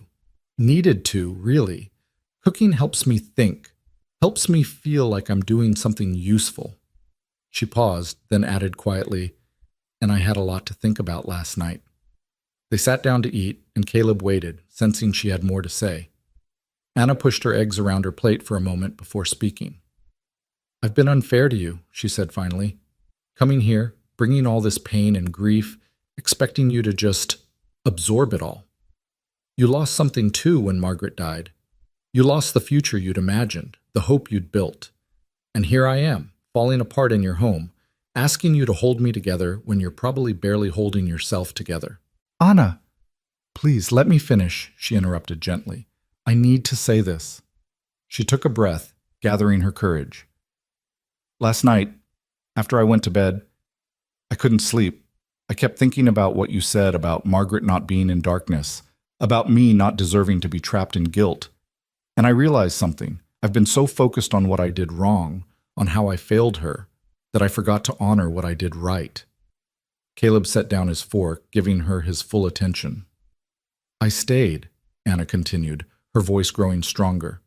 "When she got sick, when it got hard, when I was scared and exhausted and wanted to run away, I stayed.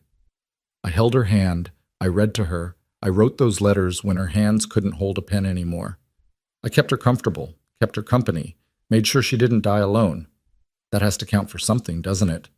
"It counts for everything," Caleb said firmly. Anna's eyes glistened, but she blinked back the tears. "Then I need to start acting like it. I need to stop punishing myself for the one night I wasn't there and start remembering all the nights I was. All the days I was. All the moments I gave her, even when I had nothing left to give." "That sounds like wisdom," Caleb said softly. "It sounds like something Margaret would have said," Anna replied with a sad smile. "She was always better at forgiving than I was. Better at seeing the good in people, even when they couldn't see it in themselves." She looked directly at Caleb. "Including me.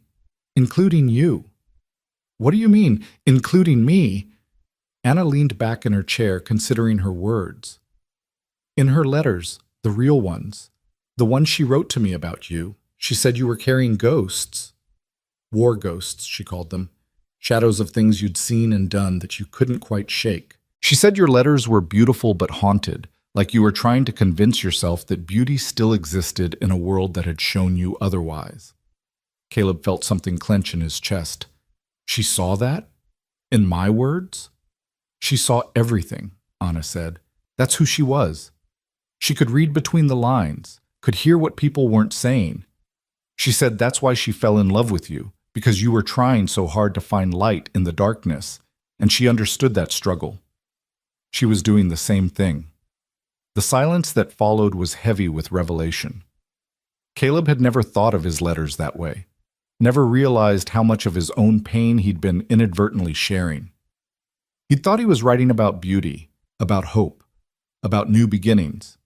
But Margaret had seen deeper, had recognized a kindred spirit fighting the same battle against despair. "I didn't know," he said finally. "I thought I was hiding it better than that." "You can't hide your soul from someone who's looking for it," Anna said, and Margaret was always looking, always trying to understand people, to see them clearly, to love them despite their wounds. She paused. Or maybe because of them. Caleb stood abruptly and walked to the window, needing distance, needing air. The morning sun was climbing higher, turning the wet grass into fields of diamond. Beautiful, yes, but Anna was right. It was a haunted beauty, shadowed by everything he'd lost along the way. "The war took more than lives," he said, his voice low. "It took certainty, I guess. The belief that the world made sense, that good was rewarded and evil punished, that courage mattered and honor meant something. I saw men die for no reason, saw cruelty rewarded and kindness crushed. And when it was over, when I came home, or what was left of home, I didn't know how to live in a world like that anymore." He heard Anna rise and move closer, felt her presence behind him like warmth. "So I came here," he continued, "to this empty land where nothing had happened yet, where I could build something from scratch without the weight of history pressing down on it. I thought if I could just work hard enough, stay isolated enough, I could outrun what I'd seen, what I'd done." "But you couldn't," Anna said softly. "No," Caleb agreed. "The ghosts followed me, they always do, so I tried something else. I tried to find beauty, tried to notice the small things, tried to convince myself that a world with hummingbirds and sunsets and silver creeks was still worth living in." He turned to face her. "And then came the letters. And Margaret. And for the first time in years, I thought maybe I wasn't alone in that fight. Maybe someone else understood what it meant to search for light in a world that seemed determined to snuff it out." Anna's eyes were bright with unshed tears, but her voice was steady. "You weren't alone. You aren't alone. Margaret understood, and I think I'm starting to understand too." "What do you understand?" Anna moved to stand beside him at the window, their shoulders almost touching. "That survival isn't the same as living. That you can breathe and eat and move through days without actually being alive. I've been doing that since Margaret died, surviving, but not living. Punishing myself because being in pain felt like the only way to stay connected to her." She took a shaky breath. "But that's not what she would have wanted. She wanted me to live, wanted you to live. That's why she kept writing, why she made me promise to keep writing. She was trying to give us both permission to keep going, to keep looking for beauty, to keep believing the world was worth the effort." "And do you believe it?" Caleb asked. "Do you think it's worth it?" Anna was quiet for a long moment, staring out at the sun-drenched landscape. "I think I'm starting to," she said finally. "Being here, seeing this place she wrote about, watching you tend to your land and your animals like they matter, it's reminding me that there's more to life than grief. That beauty exists whether we're paying attention or not, and maybe our job is just to notice it, to bear witness to it." Caleb felt something shift in his chest, some knot loosening. "I'd like to think she'd be proud of us," he said. "For trying, at least. For not giving up." "I think she would be," Anna said. She turned to face him fully. "Caleb, I need to tell you something. About why I really came here." Caleb's stomach tightened. "I thought you came to deliver the letter, to keep your promise." "I did," Anna said quickly, "but that's not the whole truth." She wrapped her arms around herself, a gesture he was beginning to recognize as self-protection. "After Margaret died, I had nothing left. No family, no purpose, no reason to keep going. The only thing I had was her promise. The promise to write to you, to keep you hoping, to eventually tell you the truth.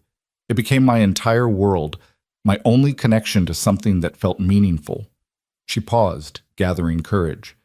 "But as the months went on, as I wrote those letters in her hand, I started to feel like I was disappearing, like I was becoming her ghost, just a vessel for her words and her feelings. And I hated it, but I also needed it, because at least when I was writing those letters, I was still connected to her. I was still useful. I still mattered." Anna, let me finish, she said. Please. When the time came to deliver the truth, I was terrified.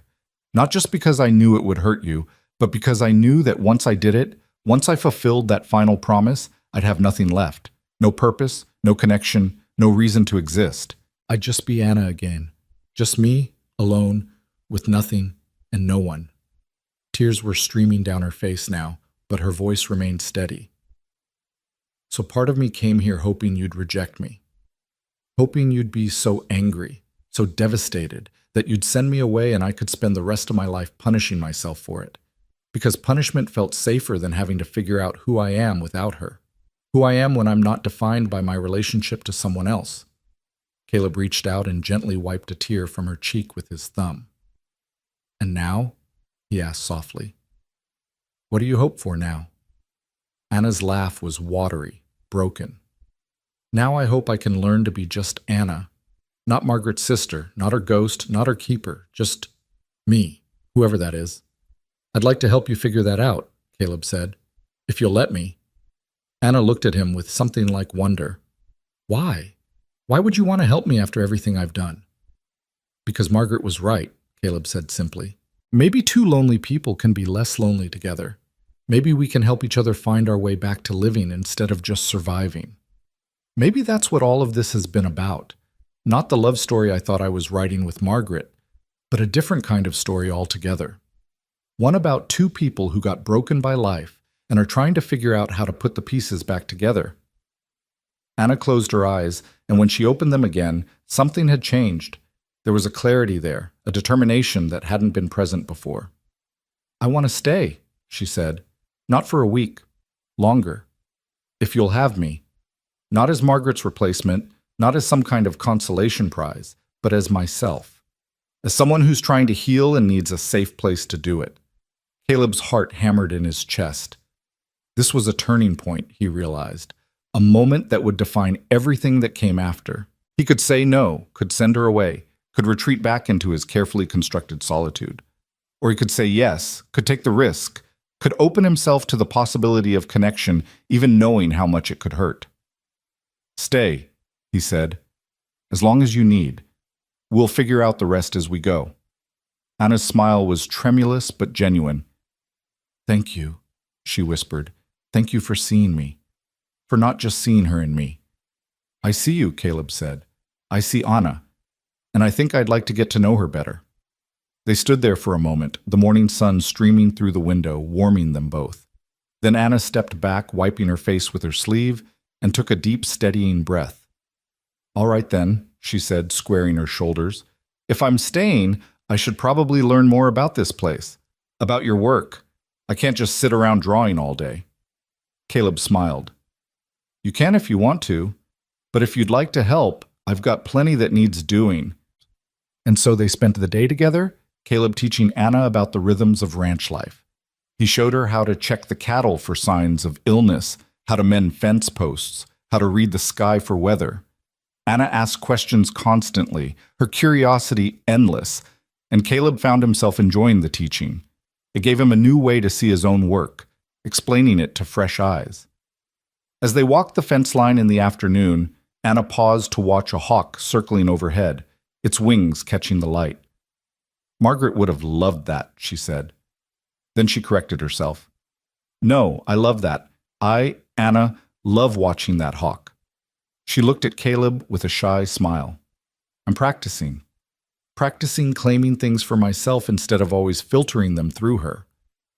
How does it feel? Caleb asked. Anna thought about it. Strange, scary, but also freeing, maybe? Like I'm discovering parts of myself I'd forgotten existed. They continued their walk, and Caleb found himself sharing more about his own past. He told her about the war, about the battles and the fear and the ways it had changed him.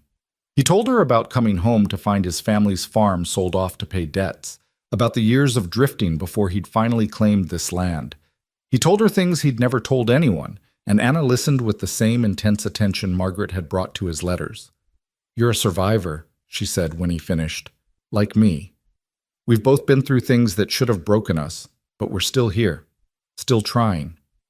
Does that make us strong or just stubborn? Caleb asked with a wry smile. Both, Anna said. Definitely both. That evening, as they prepared dinner together, Anna asked, "What do you miss most about the life you thought you'd have with Margaret?" Caleb paused in his chopping. It was a painful question, but he appreciated her asking it. "The dream, I suppose," he said finally. "The idea of coming home to someone, of having conversations over dinner, of sharing the small moments of a day, of not being alone with my thoughts all the time." "You're not alone now," Anna pointed out. "No," Caleb agreed. "I'm not." He looked at her. "What about you? What do you miss most about the life you had before?" Anna's expression grew distant. "Feeling needed," she said. "Margaret needed me, and that gave me purpose. Now I don't know what my purpose is. Don't know what I'm supposed to do with all this time I thought I wouldn't have." "Maybe that's the gift," Caleb said. "Time to figure out what you want, not what someone else needs from you." "That's terrifying," Anna admitted. "Most worthwhile things are," Caleb replied. They ate dinner on the porch as the sun began its descent, painting the sky in shades of amber and rose. Anna had brought the journal with her, and as they sat in comfortable silence, she sketched the sunset, her hand moving with growing confidence across the page. "Can I ask you something?" she said without looking up from her drawing. "Of course." "Do you think you could ever love someone again? After Margaret?" Caleb was quiet, considering the question honestly. "I don't know," he said finally. "The love I felt for Margaret was mostly hope and imagination, real love, the kind that grows between two people who actually know each other, that takes time, takes trust, takes being willing to be vulnerable with someone who could hurt you." He paused. "But I think I could get there, eventually, with the right person." Anna's hand stilled on the page. "What would make someone the right person?" "Honesty," Caleb said immediately. "Someone who shows me who they really are, flaws and all. Someone who's willing to do the hard work of healing instead of just hiding their wounds. Someone who can sit in silence with me and not need to fill every moment with noise." He looked at Anna. "Someone who understands what it means to survive something that should have destroyed you and who's still trying to find beauty in the world despite it." Anna met his gaze, and something passed between them. Not romance, not yet, but recognition. Understanding. The acknowledgement that they were both describing each other without quite saying so. "I think Margaret knew," Anna said softly. "I think she knew that if I came here, if I told you the truth, this might happen. Not love, not right away, but the possibility of it, the foundation for it. Do you think that's why she asked you to come, instead of just sending the letter?" "Maybe," Anna said. "Margaret was always 3 steps ahead of everyone else, always seeing possibilities that other people missed. Maybe she saw this, saw us, and thought it was worth a chance." "Would you want that?" Caleb asked carefully. "A chance at this? At whatever this is or could be?" Anna set down the journal, giving the question the weight it deserved. "I think I'd like the possibility of it," she said finally. "Not now, not while we're both still so raw, but someday, when we've both done the work of healing, of figuring out who we are separately. Then maybe we could figure out who we might be together." "That seems wise," Caleb said. "That seems terrifying," Anna countered with a slight smile. "But also honest. And you said honesty was important." "It is," Caleb agreed. "It's everything." They sat together as the sun finished its descent and the first stars began to appear. Caleb thought about the week he'd offered Anna, about how it was already clear that she would need more than a week to heal, to discover herself, to prepare for whatever came next. And he realized he was glad. Glad for her presence, glad for her honesty, glad for the way she was slowly teaching him that grief didn't have to be a solitary journey. "Anna," he said as the darkness deepened. "Yes? I'm glad you came. I'm glad you kept your promise to Margaret. And I'm glad you're staying." Anna's smile was visible even in the dim light. "So am I," she said. "So am I." The night deepened around them, and eventually they went inside. Anna returned to her sketching by the fire, while Caleb wrote in his own journal, not a letter this time, but simply his thoughts, his feelings, his observations about the strange and unexpected turn his life had taken. He wrote about Margaret, about the grief that would always be a part of him. But he also wrote about Anna, about the slow unfurling of possibility, about the way healing sometimes looked like two broken people learning to be whole in each other's presence. When he finally set down his pen, he looked over at Anna and found her watching him. "What are you thinking?" she asked. "That life is strange," Caleb said. "That it takes us places we never expected to go and gives us things we never knew we needed." "Is that a good thing or a bad thing?" "I think it's just a thing," Caleb said. "Neither good nor bad. Just real." Anna nodded, accepting this. "I can work with real," she said. "Real is better than the alternative." "What's the alternative?" "Pretending," Anna said. "Hiding, living in the past or in might-have-beens instead of in what actually is." She closed her journal. "I've done enough of that. I'm ready to try something different." "What's that?" Anna stood and stretched, looking suddenly exhausted. "Living," she said simply. "Actually living. Being present in each moment, even the painful ones. Especially the painful ones, because those are the ones that teach us who we really are." Caleb stood as well, and they faced each other across the firelit room. "That sounds like wisdom again," he said. "That sounds like something I'm trying to learn," Anna corrected. "There's a difference." "Fair enough," Caleb said with a small smile. They said good night, and Anna disappeared into her room. But before Caleb could turn toward his own, she opened the door again and peeked out. "Caleb?" "Yes?" "Thank you for letting me practice being Anna here, for giving me a safe place to figure out who that is." "Thank you for trusting me enough to do it," Caleb replied. Anna smiled, and this time it reached her eyes. Then she closed the door, and Caleb was alone with his thoughts.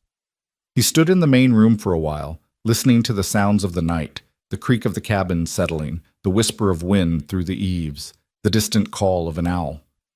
And beneath it all, the soft scratch of pencil on paper as Anna drew something in the privacy of her room. He thought about Margaret's letter, about her final wish that he stay open to whatever came next. He thought about the impossible tangle of grief and hope, loss and possibility that had brought Anna to his door. And he thought about the future, not the one he'd imagined, but the one that was slowly taking shape, unexpected and uncertain, but somehow right. As he climbed into bed, Caleb realized something that surprised him. For the first time since Anna had stepped off that coach and spoken those 6 devastating words, he felt something other than pain when he thought about what had happened. He felt gratitude. Gratitude for Margaret's letters, for the hope they'd given him. Gratitude for Anna's courage in delivering the truth, and gratitude for the strange, winding path that had led them both here, to this moment, to this fragile beginning of something neither of them had planned but both of them needed. Tomorrow would bring new challenges, new conversations, new steps on the long road to healing. But tonight, in the darkness of a Texas ranch house, with 2 lonely people sleeping under the same roof and learning to be less lonely together, there was something that felt almost like peace. Not the peace of resolution or closure or answers, but the peace of presence, of being exactly where they were, with exactly who they were, and trusting that it was enough. For now, at least, it was enough. The days that followed took on a rhythm that felt both foreign and strangely inevitable, like a song Caleb had known once but forgotten until someone began humming the melody. Anna moved through the cabin with growing ease, her initial hesitancy giving way to something more comfortable, more rooted. She still had moments when grief would catch her unaware. Caleb would find her standing motionless at the window, tears streaming silently down her face, or wake in the night to the muffled sound of her crying in the next room. But between these moments of sorrow, there were others that felt like small victories, like shoots of green pushing through scorched earth. On the 5th morning of Anna's stay, Caleb woke to find her already outside, standing in the pasture with Bessie, the spotted cow he'd described in his letters. Anna had her hand on the animal's flank, speaking softly, and Caleb watched from the porch as Bessie, usually skittish with strangers, leaned into Anna's touch with something like contentment. When Anna returned to the cabin, her face was flushed with cold and pleasure. "She let me pet her," she said, breathless with the simple wonder of it. "I was just standing there, and she walked right up to me, like she knew I needed the company." "Animals have a sense about people," Caleb said, pouring her coffee. They can tell when someone's hurting, when someone needs gentle handling. Bessie's always been good at that. Anna cupped her hands around the warm mug, her eyes distant. Margaret used to say the same thing about people, that some folks just had a gift for knowing what others needed, even before they knew it themselves. She looked at Caleb. She said you had that gift. That's what came through in your letters, this deep attention to the world, this way of noticing what mattered. Well, I'm not sure it's a gift, Caleb said. More like survival. You learn to pay attention when your life depends on it. In the war, reading people, reading situations. It meant the difference between living and dying. And after the war, Anna asked, when it wasn't life or death anymore? Caleb leaned against the counter, considering. I guess I didn't know how to stop. Didn't know how to exist without that constant awareness, that vigilance. So I turned it toward other things, the land, the animals, the sky. If I was going to be cursed with always paying attention, I figured I might as well pay attention to things that couldn't hurt me. But then you started writing to Margaret, Anna said softly. Started paying attention to her words, her thoughts. Started letting yourself care about something that could hurt you. Yes, Caleb admitted. I did. They stood in silence for a moment, the weight of that admission settling between them. Then Anna set down her coffee and moved to the stove. Let me make breakfast, she said. I want to try something Margaret used to make. Johnny cakes with molasses. She'd make them on special occasions, and they always felt like a celebration, even when there wasn't much to celebrate. Caleb watched as Anna gathered ingredients, her movements gaining confidence as she worked. She mixed cornmeal and flour, added buttermilk and a pinch of salt, her hands moving with the unconscious grace of someone following a well-worn path of memory. As the cakes sizzled on the griddle, filling the cabin with their sweet, corny smell, Caleb saw tears sliding down Anna's face. But she didn't stop working, didn't acknowledge them. She just kept cooking, kept moving, kept pushing through the grief to create something beautiful on the other side. When she plated the Johnny cakes and drizzled them with molasses, her hands were steady. They sat down to eat, and Caleb took a bite. The flavors simple but perfect, slightly sweet, slightly savory, warm and comforting. These are wonderful, he said. Anna smiled through her tears. She would have been happy to know I still remember how. Happy to know I'm sharing them with you. I think she'd be happy about a lot of things, Caleb said carefully. About you being here. About you learning to live again. I hope so, Anna whispered. God, I hope so. That afternoon, Caleb had to ride into Cedar Bluff for supplies. He asked Anna if she wanted to come along, but she declined, saying she preferred to stay at the cabin, to spend time with the journal and the quiet. Caleb understood. The town meant people, questions, explanations that neither of them was ready to give. So he left her there, promising to return before dark. The ride into town gave Caleb time to think, time to process everything that had happened in the past 5 days. His life had been turned completely inside out, the future he'd imagined replaced with something he couldn't yet name. But strangely, impossibly, he found himself grateful for it. The grief was real, the loss undeniable, but so was the connection he was forming with Anna. Not romance, not yet, maybe not ever, but something equally valuable. Understanding, companionship. The sense that he wasn't alone in his struggle to make sense of a world that so often made no sense at all. In Cedar Bluff, Caleb went about his business quickly, buying flour and sugar, coffee and salt, a few other necessities. He was loading his purchases onto his horse when he heard a familiar voice. Caleb Danner, been wondering when I'd see you in town. He turned to find Reverend Thomas approaching, the same man who had initially suggested Margaret as a correspondent. The Reverend was in his 60s, with kind eyes and a manner that invited confidence. Caleb had always liked him, appreciated his lack of judgment, his genuine interest in people's well-being. Reverend, Caleb said, nodding in greeting. Heard the stage came in last week, Reverend Thomas said, his eyes searching Caleb's face. Heard you were there to meet it.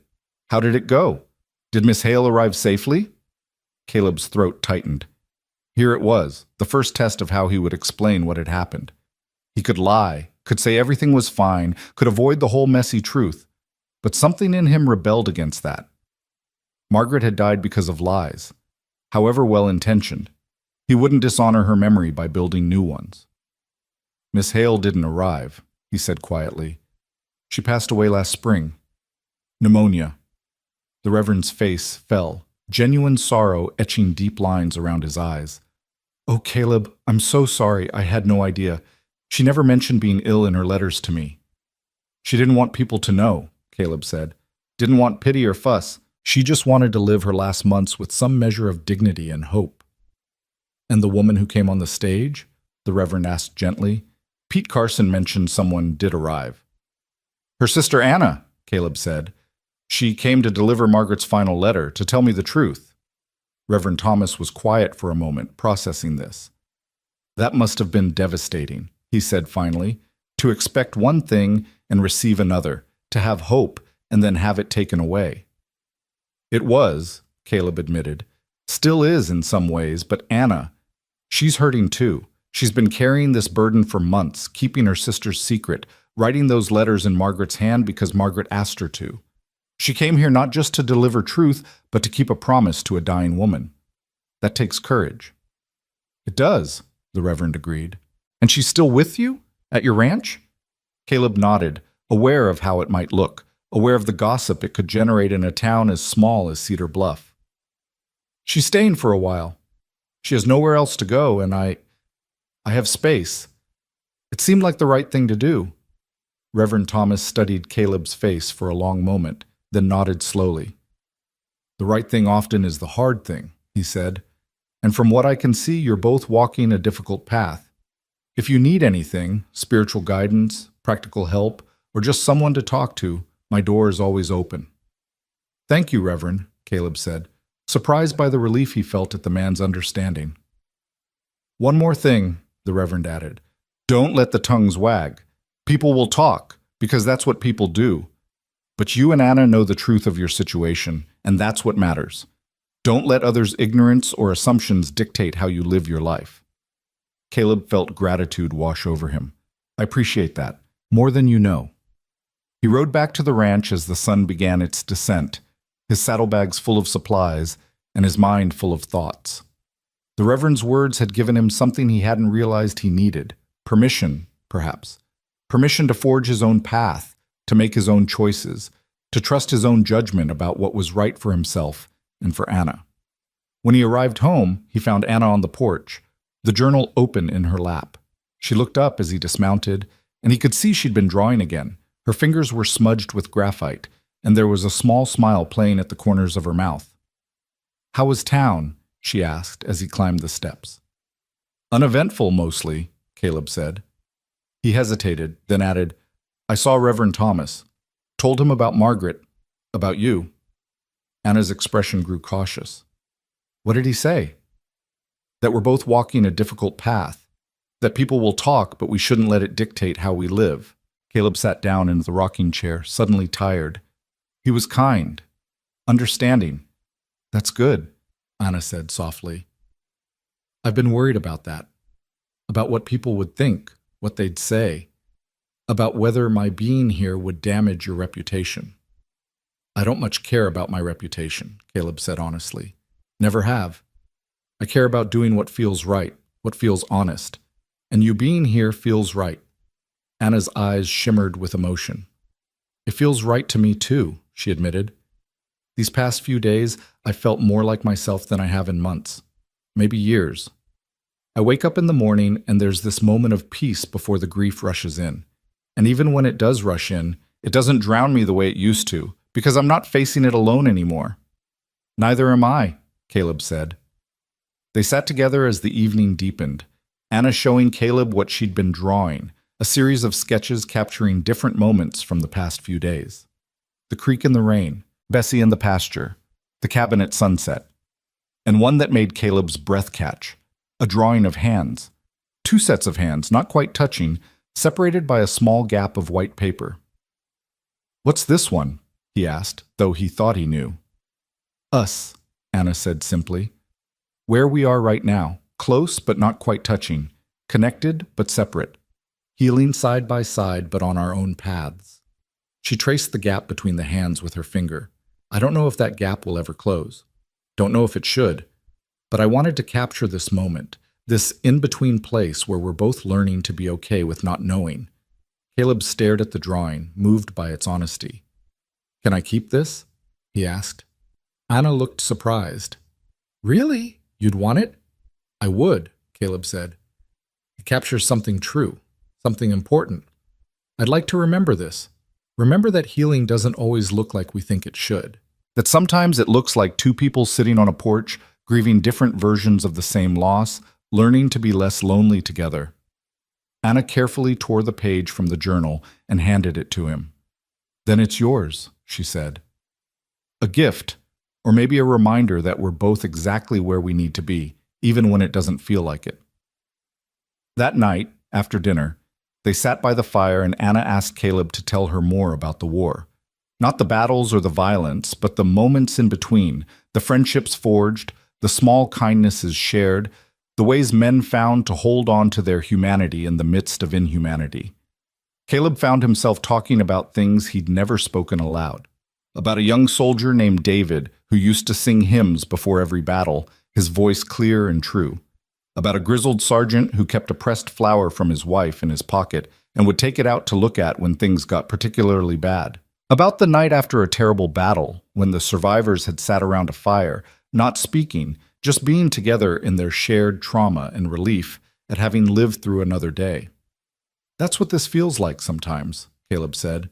"You and me here, like we're survivors of different battles, sitting around a fire, not needing to speak because we understand what the other has lived through." Anna nodded slowly. Margaret used to talk about that, about how the deepest connections happen when we can sit in silence with someone and not feel the need to fill it, when we can just be, without explanation or performance. "I'm learning that with you," Caleb said. "Learning that silence isn't loneliness, that presence is its own kind of conversation." "I'm learning it too," Anna said, "and it's a gift, a strange, unexpected gift, but a gift nonetheless." The fire crackled and popped, and outside the wind picked up, whistling through the eaves. It would be a cold night, Caleb thought. But here, in this room with the fire burning and Anna across from him, he felt warm, protected, less alone than he'd been in years. "Caleb?" Anna said, her voice tentative. "Yes?" "What happens when the week is over? Tomorrow, I mean. You said I could stay for a week, and tomorrow makes 7 days. Caleb looked at her, really looked at her, and saw the fear there. The worry that he might send her away now that the time was up, that whatever grace period he'd granted was coming to an end. And he realized with sudden clarity that sending her away was the last thing he wanted. "The week was arbitrary," he said. "A starting point, nothing more. You stay as long as you need to stay, Anna. As long as you want to stay. This place is big enough for 2 people learning to heal, big enough for 2 people figuring out who they are and what they want from life." Anna's relief was visible, her shoulders dropping, her breath releasing in a long exhale. "I don't want to be a burden," she said. "Don't want to take advantage of your kindness." "You're not a burden," Caleb said firmly. "You're company. You're help with the work. You're someone who understands what I'm going through because you're going through something similar. That's not a burden. That's a blessing." Tears slipped down Anna's cheeks, but she was smiling. "Thank you," she whispered. "Thank you for seeing me, for letting me stay, for giving me a place to figure out who Anna Hale is when she's not defined by loss." "Thank you for being brave enough to come here," Caleb replied. "For keeping your promise to Margaret, for showing me that grief doesn't have to be a solitary journey." They sat in silence for a while longer, both lost in thought. Then Anna stood and moved to the window, looking out at the star-filled sky. "It's beautiful here," she said. "Margaret was right about that. The way you described it in your letters, it was all true. The sunsets, the stars, the sense of endless space. It's like the land is big enough to hold all our pain and still have room for beauty." Caleb joined her at the window, standing close enough that he could feel the warmth radiating from her. "That's why I came here," he said. "After the war, I needed space. Needed emptiness I could fill with something other than memories of death and destruction. I needed a place where I could build instead of destroy, where I could nurture instead of kill." "And did it work?" Anna asked. "Did you find what you were looking for?" "I found peace," Caleb said, "or something close to it. Found a way to live with what I'd seen and done. Found a way to make each day mean something, even if it was just feeding animals and mending fences and watching the sun rise and set. He paused. But I was still alone, still missing something I couldn't quite name. Connection, Anna said softly. That's what you were missing, what we were both missing. Yes, Caleb agreed. Connection. The sense that someone else sees the world the way you do, feels what you feel, understands without needing endless explanations. Anna turned to face him, and in the dim light from the fire, her face was beautiful, not in a way that competed with Margaret, but in its own right. Beautiful in its honesty, in the vulnerability she was learning to show, in the strength it took to stand here and admit her needs and fears. I think Margaret knew, Anna said. I think she knew that bringing us together would give us both something we desperately needed. Maybe that's the real gift she left us. Not a romance, not a replacement for what we'd lost, but a chance at real connection, at understanding, at being less alone. I think you're right, Caleb said, and I think she'd be happy knowing we found it. That we found each other, even if it wasn't in the way any of us expected. They stood there together, looking out at the vast Texas sky, and Caleb felt something shift in his chest. It wasn't love. Not the romantic kind, anyway. It was something deeper, something more fundamental. It was recognition. The sense that Anna was someone who could walk beside him through life.